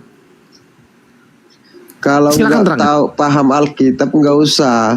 Ya oke, silakan Anda terangkan. Alkitab nggak usah. Baik, silakan Anda terangkan sekarang. Silakan. Ya terus saya tanya dulu, kan itu kan Anda paham pertanyaan saya nggak? Anda paham pertanyaan saya? Anda paham pertanyaan saya? Anda dengar pertanyaan saya barusan? Ya paham. Oke, apa pertanyaan saya? Apa? Coba ulangi pertanyaan saya. Silakan. Ya kan kamu framing itu kan Kristus 2. Loh, enggak, saya enggak bertanya kan itu. Framing kamu itu kan Kristus 2. Itu bukan pertanyaan saya tapi. Pertanyaan saya apa tadi? Itu framing kalian itu. Loh, pertanyaan saya apa? Saya enggak bahas framing.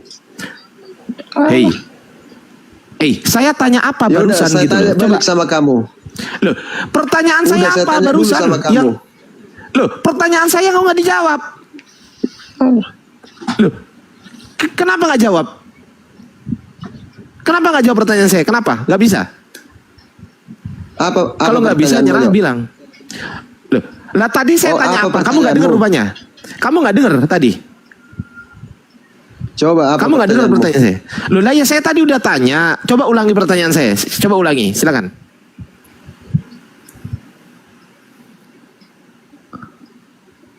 Macet.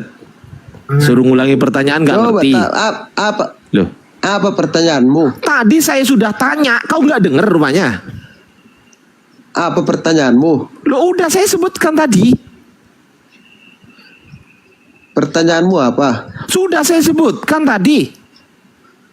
Pertanyaanmu apa? Wah, ini botol kali ini orang nggak nyimak. Makanya jadi orang jadi orang itu didengarkan kalau ada orang gitu, bertanya.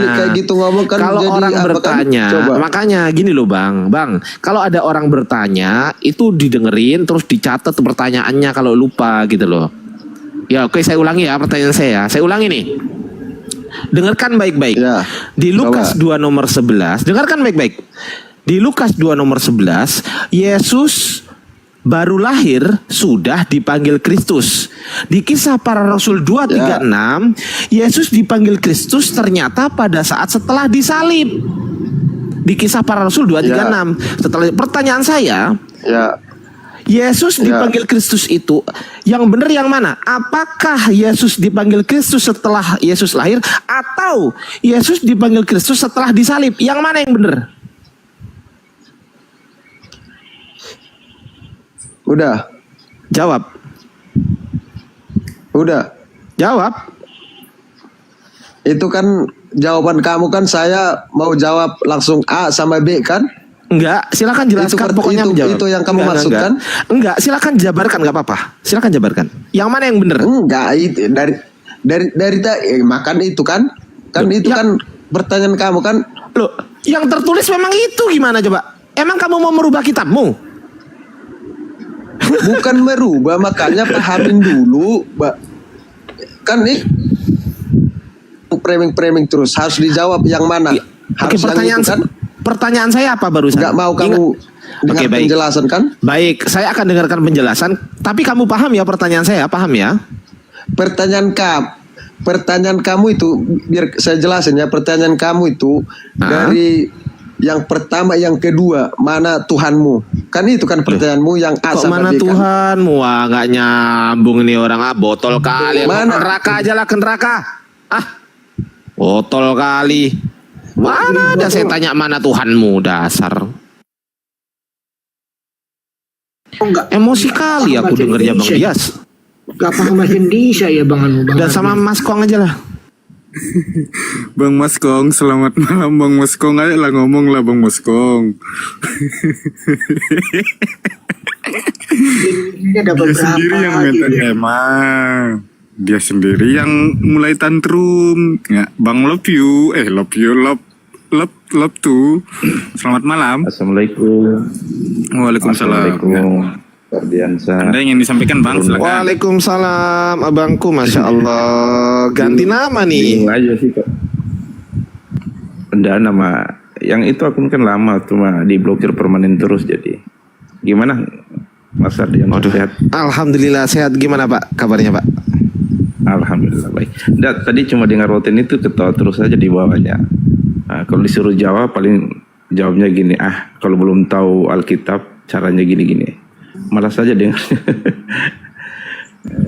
Iya ya, gimana ya? Nah ini balik lagi. Kok main turun-turunin. Bang Rumah, abang kalau nggak bisa jawab, mending buka tema yang lain. Jangan tema yang ini saya bawa.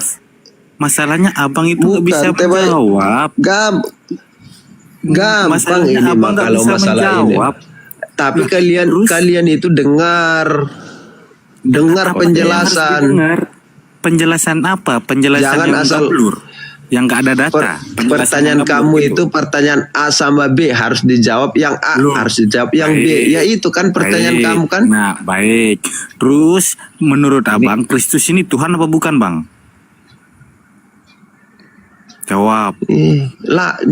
Kok lari ke situ? Itu loh salam dua Kristus kan itu tema kalian. Salam dua Kristus kan ya kan. Goblok Kristus bener ini kan. Loh, di dalam apa? Yesus saja Waduh, disebut. abang nggak pantas lah mengatakan kayak gitu. Udahlah, abang saya tendang aja, saya ludahin nanti. Masa orang baik-baik bahasanya lah, jangan menggunakan bahasa kayak gitulah, nggak bagus itu. Nggak ada izin suruh dibawa aja. Siap bang, siap. Makasih ya bang. Masya Allah, barakallahu fikum abangku. Pingin dengar ini aja, oten kebanyakan makan sampah basa. Siap abangku, siap abangku. Makasih. Siap. Assalamualaikum. Daripada makan kencing ontah. Ya, Bang Daniel, daripada saya naikkan kamu, mending saya ludahin kamu. Cuy, mampus. Nah. Ya, Bang Wawan, selamat malam Bang Wawan. Selamat malam. Nah, abang Islam Kristen Bang? Kristen Bang, Kristen. Baik. Mau lanjut tema itu apa mau ditanya tema Bang? Temanya mau apa Bang? Mau ganti tema aja, bawa tema yang lain bisa. Baik.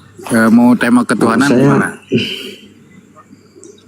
Enggak, saya nentuin tema aku sendiri. Aku pengen bertanya juga sama Bang ini.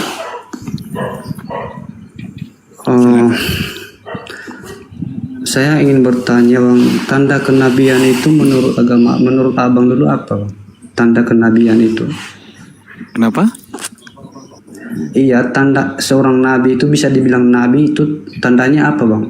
Tak apa yang diperbuatnya gitu. Tanda seorang nabi gitu? Enggak, tanda kenabiannya gitu, sehingga dia bisa dipanggil nabi gitu, sehingga dia ada gelarnya nabi. Iya, nabi siapa dulu Bang? Ya, semua orang loh Bang, apa tanda kenabiannya gitu. Masa Abang gak ngerti? Nabi itu apa sih Bang? Nabi itu apa sih? Saya kok nggak ngerti ya. Nabi itu apa? Jangan balik nanya Bang. Kita ini kan, abang ini kan. Ya, yang jadi masalah, Anda tanya tanda kenabian. Terus ini gini loh, versi Nabi di Anda dengan versi Nabi di kami ini beda gitu loh. Lah kita satukan dulu biar sama. Nabi itu apa gitu loh. Jangan disamakan Bang. Lah makanya kalau jangan disamakan berarti Anda sudah paham kan maksud Nabi di tempat kami, betul kan? Ya udah jelaskan apa bukan itu. Gini loh. Kalau Anda bertanya Nabi di tempat kami berarti Anda sudah paham Nabi di tempat kami itu apa definisinya, betul ya? Udah paham ya? Aku belum ngerti. Oh, berarti pertanyaannya apa definisi Nabi itu yang betul, bukan tanda seorang Nabi. Iya. Karena Anda nggak ngerti definisi Nabi kan? Betul nggak? Anda ngerti nggak definisi nabi menurut Islam? Ngerti nggak? Ya, aku mau nanya gitu. Apa Loh, itu ya, kalau sehingga dia bisa dibilang dengerin nabi pertanyaan gitu. saya, dengerin. Kalau Anda mau tanya tanda seorang nabi, berarti Anda sudah paham apa definisi nabi, betul? Betul. Udah jelas kan, jawab. Loh, betul nggak? Betul nggak? Ini pertanyaan, betul nggak? Betul. Jawab dulu. Betul. Oke, menurut Anda nabi di dalam Islam definisinya itu apa? Ya makanya saya nanya. Loh, pertanyaan Anda yang jadi masalah, pertanyaan Anda itu bukan definisi nabi, tapi tanda seorang nabi. Kalau Anda sudah menanyakan tanda seorang nabi, berarti secara intelektual Anda sudah mengakui, Anda sudah paham apa definisi nabi. Definisi nabi menurut aku, Bang, menurut agama kami itu, Bang, biar aku jelaskan ya. Kejadian di luar nalar dan disaksikan banyak orang dan hal itu bertujuan gitu. Di mana tertulis itu? Cari aja, Bang. Ada itu. Cari di mana? jangan framing di bawah-bawah apa, Bang. Memang enggak gini loh. Ya. Anda mengatakan definisi nabi adalah begini dan begitu. Nah itu Anda katakan barusan kan. Itu sabar. Anda katakan barusan itu tertulis di mana gitu loh. Salah satu yang dibilang itu, Bang, tanda kenabian menurut kami itu, Bang. Loh, bukan tanda kenabian yang saya tanya. Yang saya tanya itu definisi ada nabi yang di luar nalar disaksikan banyak orang. Itu tertulis di mana? Oke, itu tertulis di mana itu? Ya, Abang nggak perlu tahu. Lu kok nggak perlu tahu? Ya sudah, kalau gitu Anda bertanya saya sekarang. Silakan. Oke, kita kasih kesempatan. Kita kasih kesempatan teman-teman. Ya udah. Aku bertanya, apa definisi kenabian menurut Abang dulu? Anda nggak perlu tahu, sama. Anda nggak perlu tahu dong, sama. Sama kan jawab kita. Ya udah, aku mau nanya ini, Bang. Mukjizat yang pernah dibuat Nabi Muhammad itu kenapa dia bisa dibilang nabi gitu? Oh, Anda nggak perlu tahu itu. Anda nggak perlu tahu. Sama jawabannya kita. Di situ Abang kena. Di situ aja kita tahu. Loh, Anda nggak perlu tahu. Kan saya udah jawab tadi. Anda nggak perlu tahu. Sama kan jawaban Gini, kita, Bang. kan? Gini, Bang, kalau kita bertanya itu jangan dilempar balik pertanyaannya gitu. SDM-nya kayak gini loh, ya Allah. Kalau orang bertanya dijawab. Memang aku datang ke room-roomnya apa, Bang? Muslim gitu. Kalau kita bertanya selalu dilempar gitu, padahal enggak. Yang jadi masalah begini, Bang. Ketika ada teman-teman Kristen bertanya kepada kita, misal gini, Bang, apa tanda seorang nabi? Padahal yang tanya itu dia nggak ngerti definisi nabi, kan kacau. Gitu kan. Misal gini, Bang Dias, ini misal Bang Dias monitor nggak? Oke, Bang Dias, aku bilang, Bang Dias, aku lapar nih. Terus Bang Dias nawarin aku, Bang Ardi, mau saya belikan apa? Nasi goreng, soto, atau mie ayam? Terus aku bilang, aku tolong belikan nasi goreng aja lah. Oke, Bang Ardi. Begitu Bang Dias belikan nasi goreng, ketika sampai rumah yang saya buka ternyata pecel. Aku beli ternyata nasi pecel. Berarti Bang Dias pada saat menawari saya mau nasi goreng, ternyata Bang Dias nggak ngerti definisi nasi goreng. Ternyata menurut Bang Dias, nasi goreng itu nasi pecel. Padahal nasi goreng bukan nasi pecel. Paham? Bukan nggak ngerti dia salah bungkus. Ngerti nggak Bang Wawan? Jangan-jangan Bang Wawan ini bertanya soal apa tanda seorang nabi. Jangan-jangan Bang Wawan gak ngerti apa itu nabi gitu loh. Kabur.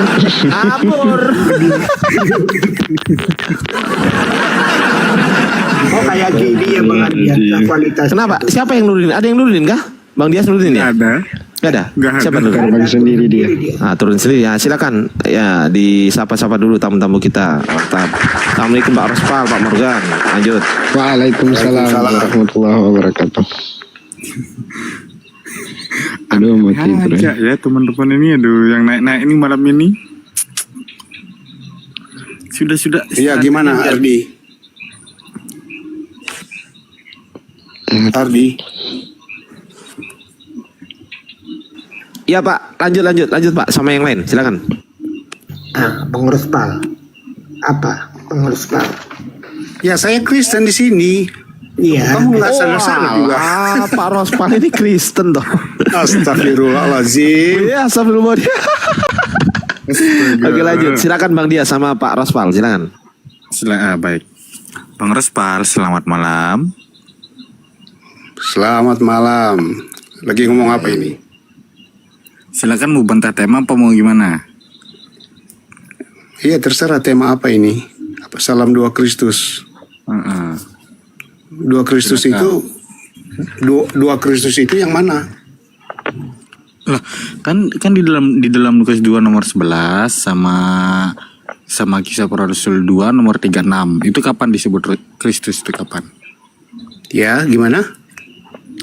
Atau gini aja dah, kalau masalah ini silakan dibuka di dalam Lukas 2 nomor 11 sama Kisah Para Rasul 2 nomor 36. Silakan, biar kalau abang punya ini. Enggak, soalnya kalau kita mau buka di Alkitab itu di dalam Perjanjian Baru, nah kalau kita akan mencari kata Kristus itu ada ratusan, bukan hanya ada 2. Ratusan. Ya makanya ya. Kapankah disebut Kristus? Kapan? Gitu loh. Kapan disebutnya? Sejak kapan? Sejak baru lahir? Lebih jelasnya itu Yesus, Bang Dias. Lebih jelasnya itu Yesus itu kapan disebut Kristus gitu loh. Ya. Kalau ada 2 Kristus berarti ada 2 Yesus. Ya, itu. Ya saya kan orang Kristen. Jadi Yesus saya adalah Yesus yang menjadi Kristus sejak lahir. Terus gimana? Ya Ardi saja yang ngomong. Enggak, di sini ada Pak Turiman sama Bang Dias kok. Soalnya ada temanku ini. Yang di Kisah Rasul 36 tadi. Ya, Kisah Para Rasul 236. Lanjut Pak Turiman atau Bang Dias, silakan. Bang Dias. Apa? Jadi yang di satu kategori itu setelah disalib baru menjadi Kristus dan Tuhan. Itu yang mana itu? Kristus yang mana lagi itu?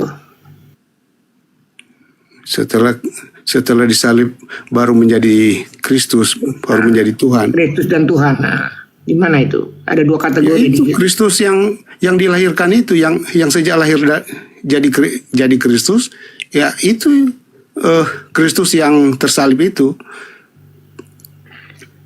Bapak paham enggak? Yang di 2:11 itu sejak lahir sudah digelar Kristus. Ya kan? Iya. Sudah Kristus. Ya kan? Itu Yesus Kristus, Pak. Jadi begini, Pak. Setelah yang kategori kedua itu menjadi, paham kata menjadi gitu?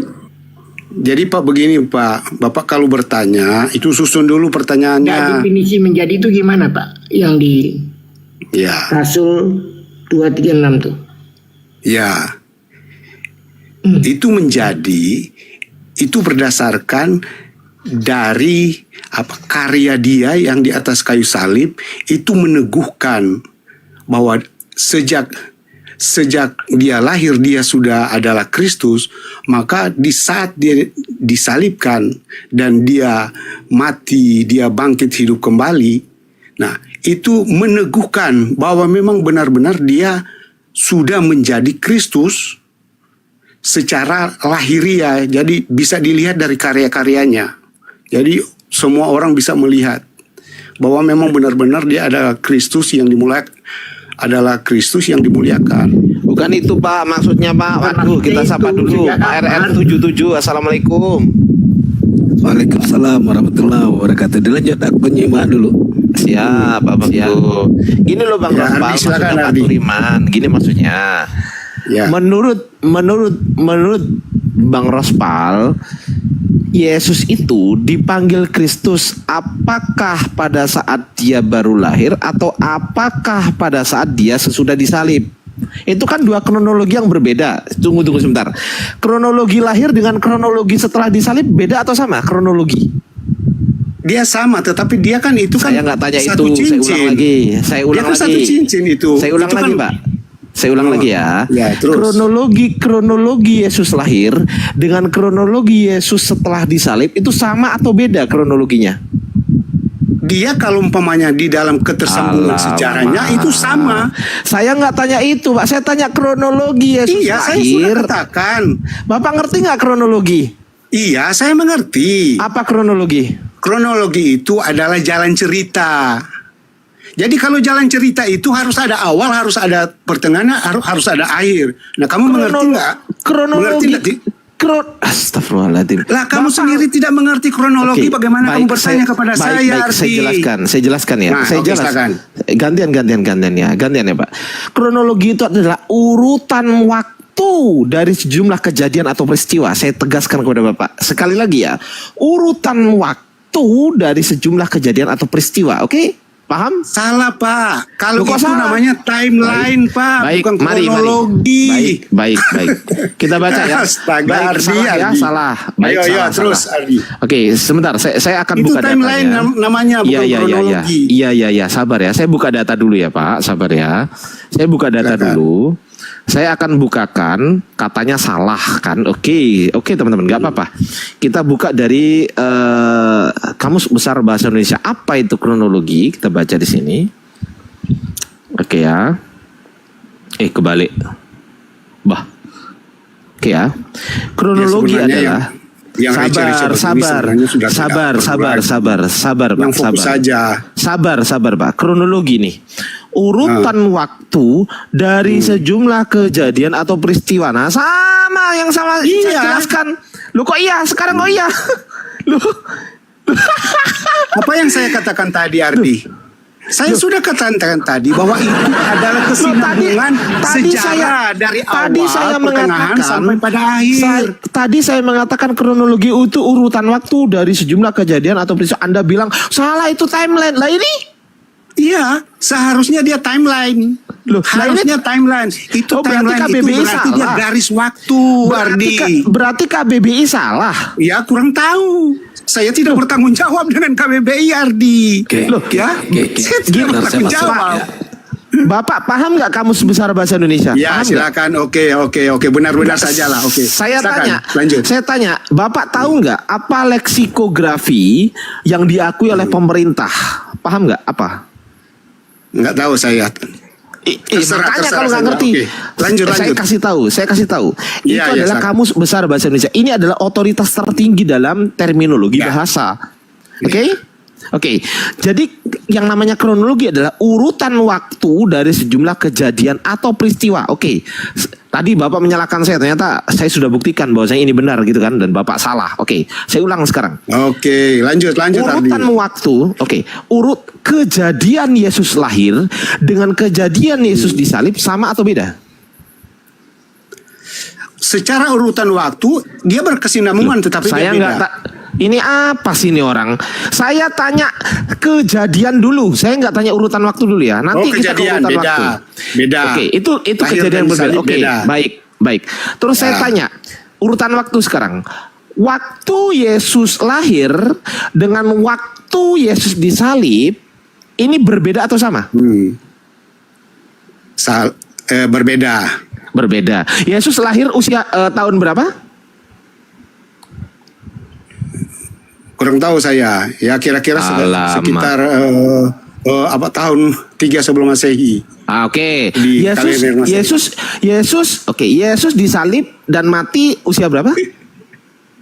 33. Kalau dia mati kemungkinan dia 33,5 tahun. Anggaplah 33, oke? Ya. Oke. Sama nggak antara 3 sebelum Masehi dengan 33 setelah Masehi? Sama nggak? Beda. Baik. Ya. Sekarang saya tanya. Di Lukas 2 nomor 11, setelah lahir berarti tahun berapa? 3 Masehi, 3 sebelum Masehi, Yesus sudah dipanggil Kristus. Oke? Ya. Oke. Nah, di kejadian yang lain, di Kisah Para Rasul 236, Yesus dipanggil Kristus itu pada saat Yesus setelah disalib atau tahun 33 Masehi. Pertanyaan saya, tadi udah membedakan ya. Pertanyaan saya, yang betul yang mana? Yesus dipanggil Kristus pada saat tahun 3 sebelum Masehi atau Yesus dibanding Kristus tahun 33 setelah Masehi? Yang mana yang betul? Ya, kedua-duanya betul. Mati bijala Loh, mati gimana mati? Oke, Ardi, saya bertanya kepada Anda boleh? Ardi, Ini membedakan. Ardi, saya bertanya kepada Anda boleh? Kok bisa sama? Bisa, ya sama lah. Ya, karena salah. tokonya Silakan sama, Pak Ardi. RR7, silakan abangku. Sama karena tokonya sama. Yesus yang baik sama dengan Yesus yang di kisaran itu, Ardi. Membedakan tahun saja nggak ngerti. Ayo. Gimana, Ardi? Ardi, saya tanya kepada Anda, Enggak, aku malas ngomong Pak RR7 aja, Pak apakah RR7. Yesus baik dengan Yesus Pak yang RR. di Kisah Para Rasul 2 itu? Itu tokonya gini beda. saja. Ini bisa ini apa? Ardi, Rospal ya? jawab dulu, Sabar Ardi. dulu, Rospal. Ya. Rospal ini bisa membedakan tahun tidak? Ya? Rospal bisa. Bisa. Kok tadi Bisa. dianggap sama tahunnya? Iya, bukan masalah tahunnya yang sama, tetapi tokonya sama atau tidak? Lah, kita kan bicara tahun. Enggak, jawab dulu Anda. Sabar dulu ya. Diam dulu. RR, jawab dulu Rangkaian Anda. peristiwa. Tunggu RR. Tunggu. Ini apa ya? Gantian kita. Sabar. Ini gantian kita. Saya jelaskan. Gantian dulu dong. Masa kan saya tidak bisa bicara? Oke, kamu bicara dulu. Silakan. Oke, sekarang saya bertanya, waktunya berbeda. Apakah tokohnya berbeda? Apakah orangnya berbeda? Jawab. Udah, kamu diam dulu. Saya jelaskan. Kita tidak bicara tentang tokoh. Kita bicara lalu siapa itu makanya Yesus kau Kristus? diam dulu. Kristus itu siapa? Kau diam dulu. Kau bisa sabar tidak? Apa? Lagi bicara Kau bisa pohon. sabar tidak? Lagi bicara. Ini cara diskusi orang Kristen. Tidak mau mendengar. Yang diutarakan tadi adalah rangkaian peristiwa. Ayo dewasalah. Kita lagi sabar bicara. dulu. Yang diuraikan tadi yang mengisi adalah Astagfirullahaladzim. Ini tidak bisa yang nih mengisi apa? Ini tidak bisa nih dia diskusi. Jadi toko yang Oke. Yang dibicara tadi adalah rangkaian peristiwa. Rangkaian peristiwa itu ada tertanggal dan tertahunnya. Maka kita kemudian bicara fokus kepada tahun. Maka peristiwa bukan tadi kepada tokonya, bukan kepada Kristusnya. Bukan. Aduh, kesurupan nih orang itu. Ya. Islam kacau ini. Ini kamu gimana sih? Abang turun aja bang, nggak bisa kondusif bang. Abang turun aja ya, nggak bisa kondusif. Ya lain kali kalau naik ke room saya, abangku minta tolong yang kondusif, gantian lah ngomong ya. Gantian ngomongnya, nanti kan kalau mau bantah ya dibantah, tapi ya kasihlah kesempatan dulu. Gitu loh. Oke, saya carikan lagi Pak RR7. Obex, halo Obex. Ustaz. Oh ya Bang Dias, naikin semua ya, naikin. Ya. Aku nggak bisa ngomong ini ya, soalnya aku lagi di tempat kerja, barusan ada OTN gitu loh. Takutnya tersinggung. Ya, Bang Aqua, selamat malam. Bang Obek, selamat malam.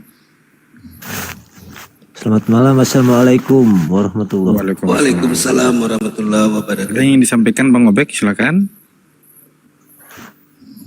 Iya, berarti kalau ada dua surat itu berarti diindikasikan ada dua gitu ya bang? Kenapa? Abang Islam Ya, yang tadi dikatakan ada dua ayat itu berbeda, berarti diindikasikan ada dua Kristus gitu ya bang? Ada dua peristiwa. Iya, berarti diindikasikan ada dua oknum gitu bang? Sebentar, ini Pak Rospal ini naik lagi. Pak Rospal bisa nggak kondusif? Bisa nggak? Oke. Iya, sebentar saya tanya dulu. Jangan bicara saya yang nyeleneh-nyeleneh. Kepada Bang Rospal.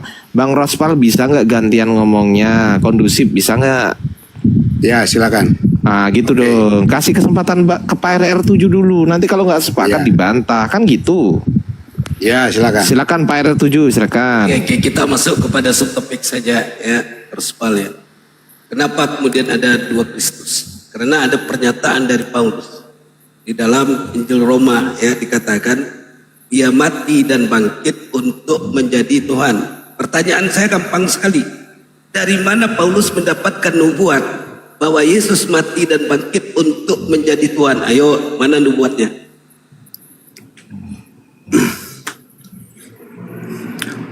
Ya gimana? Coba jelaskan dulu pertanyaannya. Ini basicnya di mana?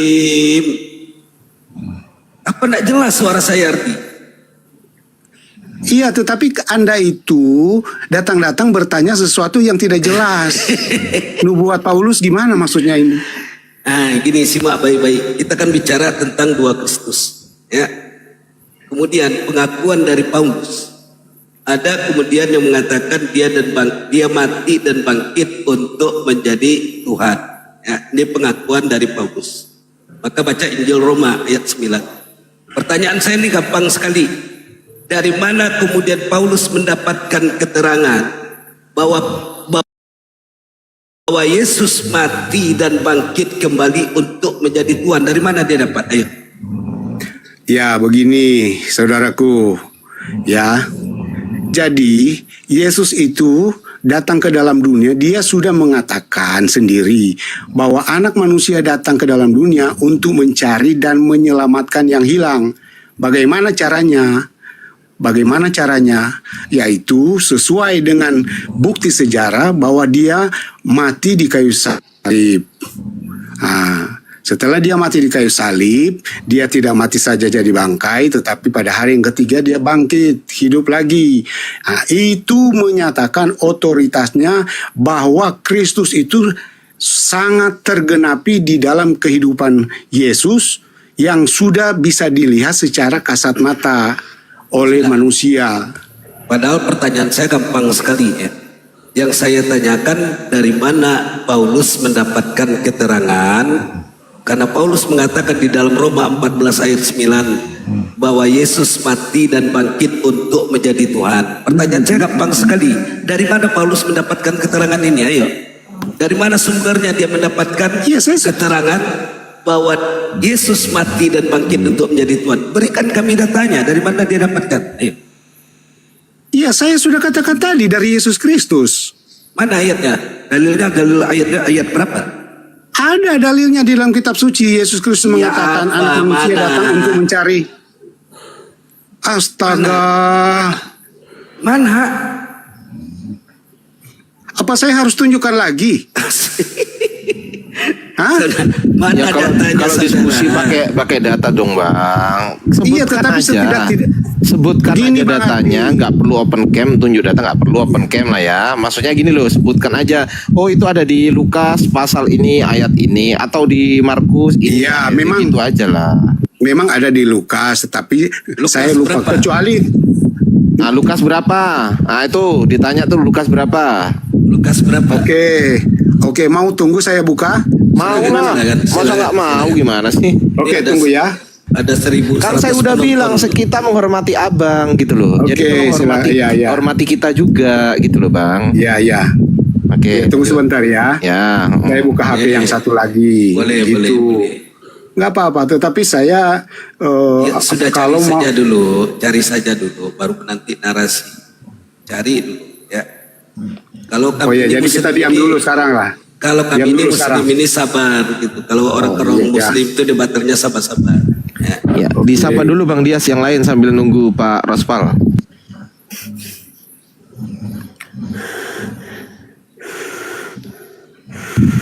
Aduh, nggak monitor Bang Dias. Bang Aqua, Muslim, Kristen? Aqua. Bang Aqua.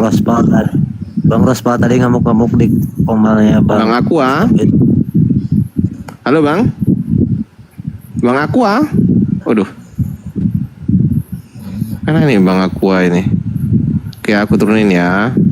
Bang Obex izin minta kursinya ya Bang? Iya siap. Makasih Bang Obex. Assalamualaikum. Balik.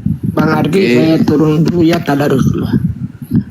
Oh gitu, siap Pak Turiman, makasih ya. Oke.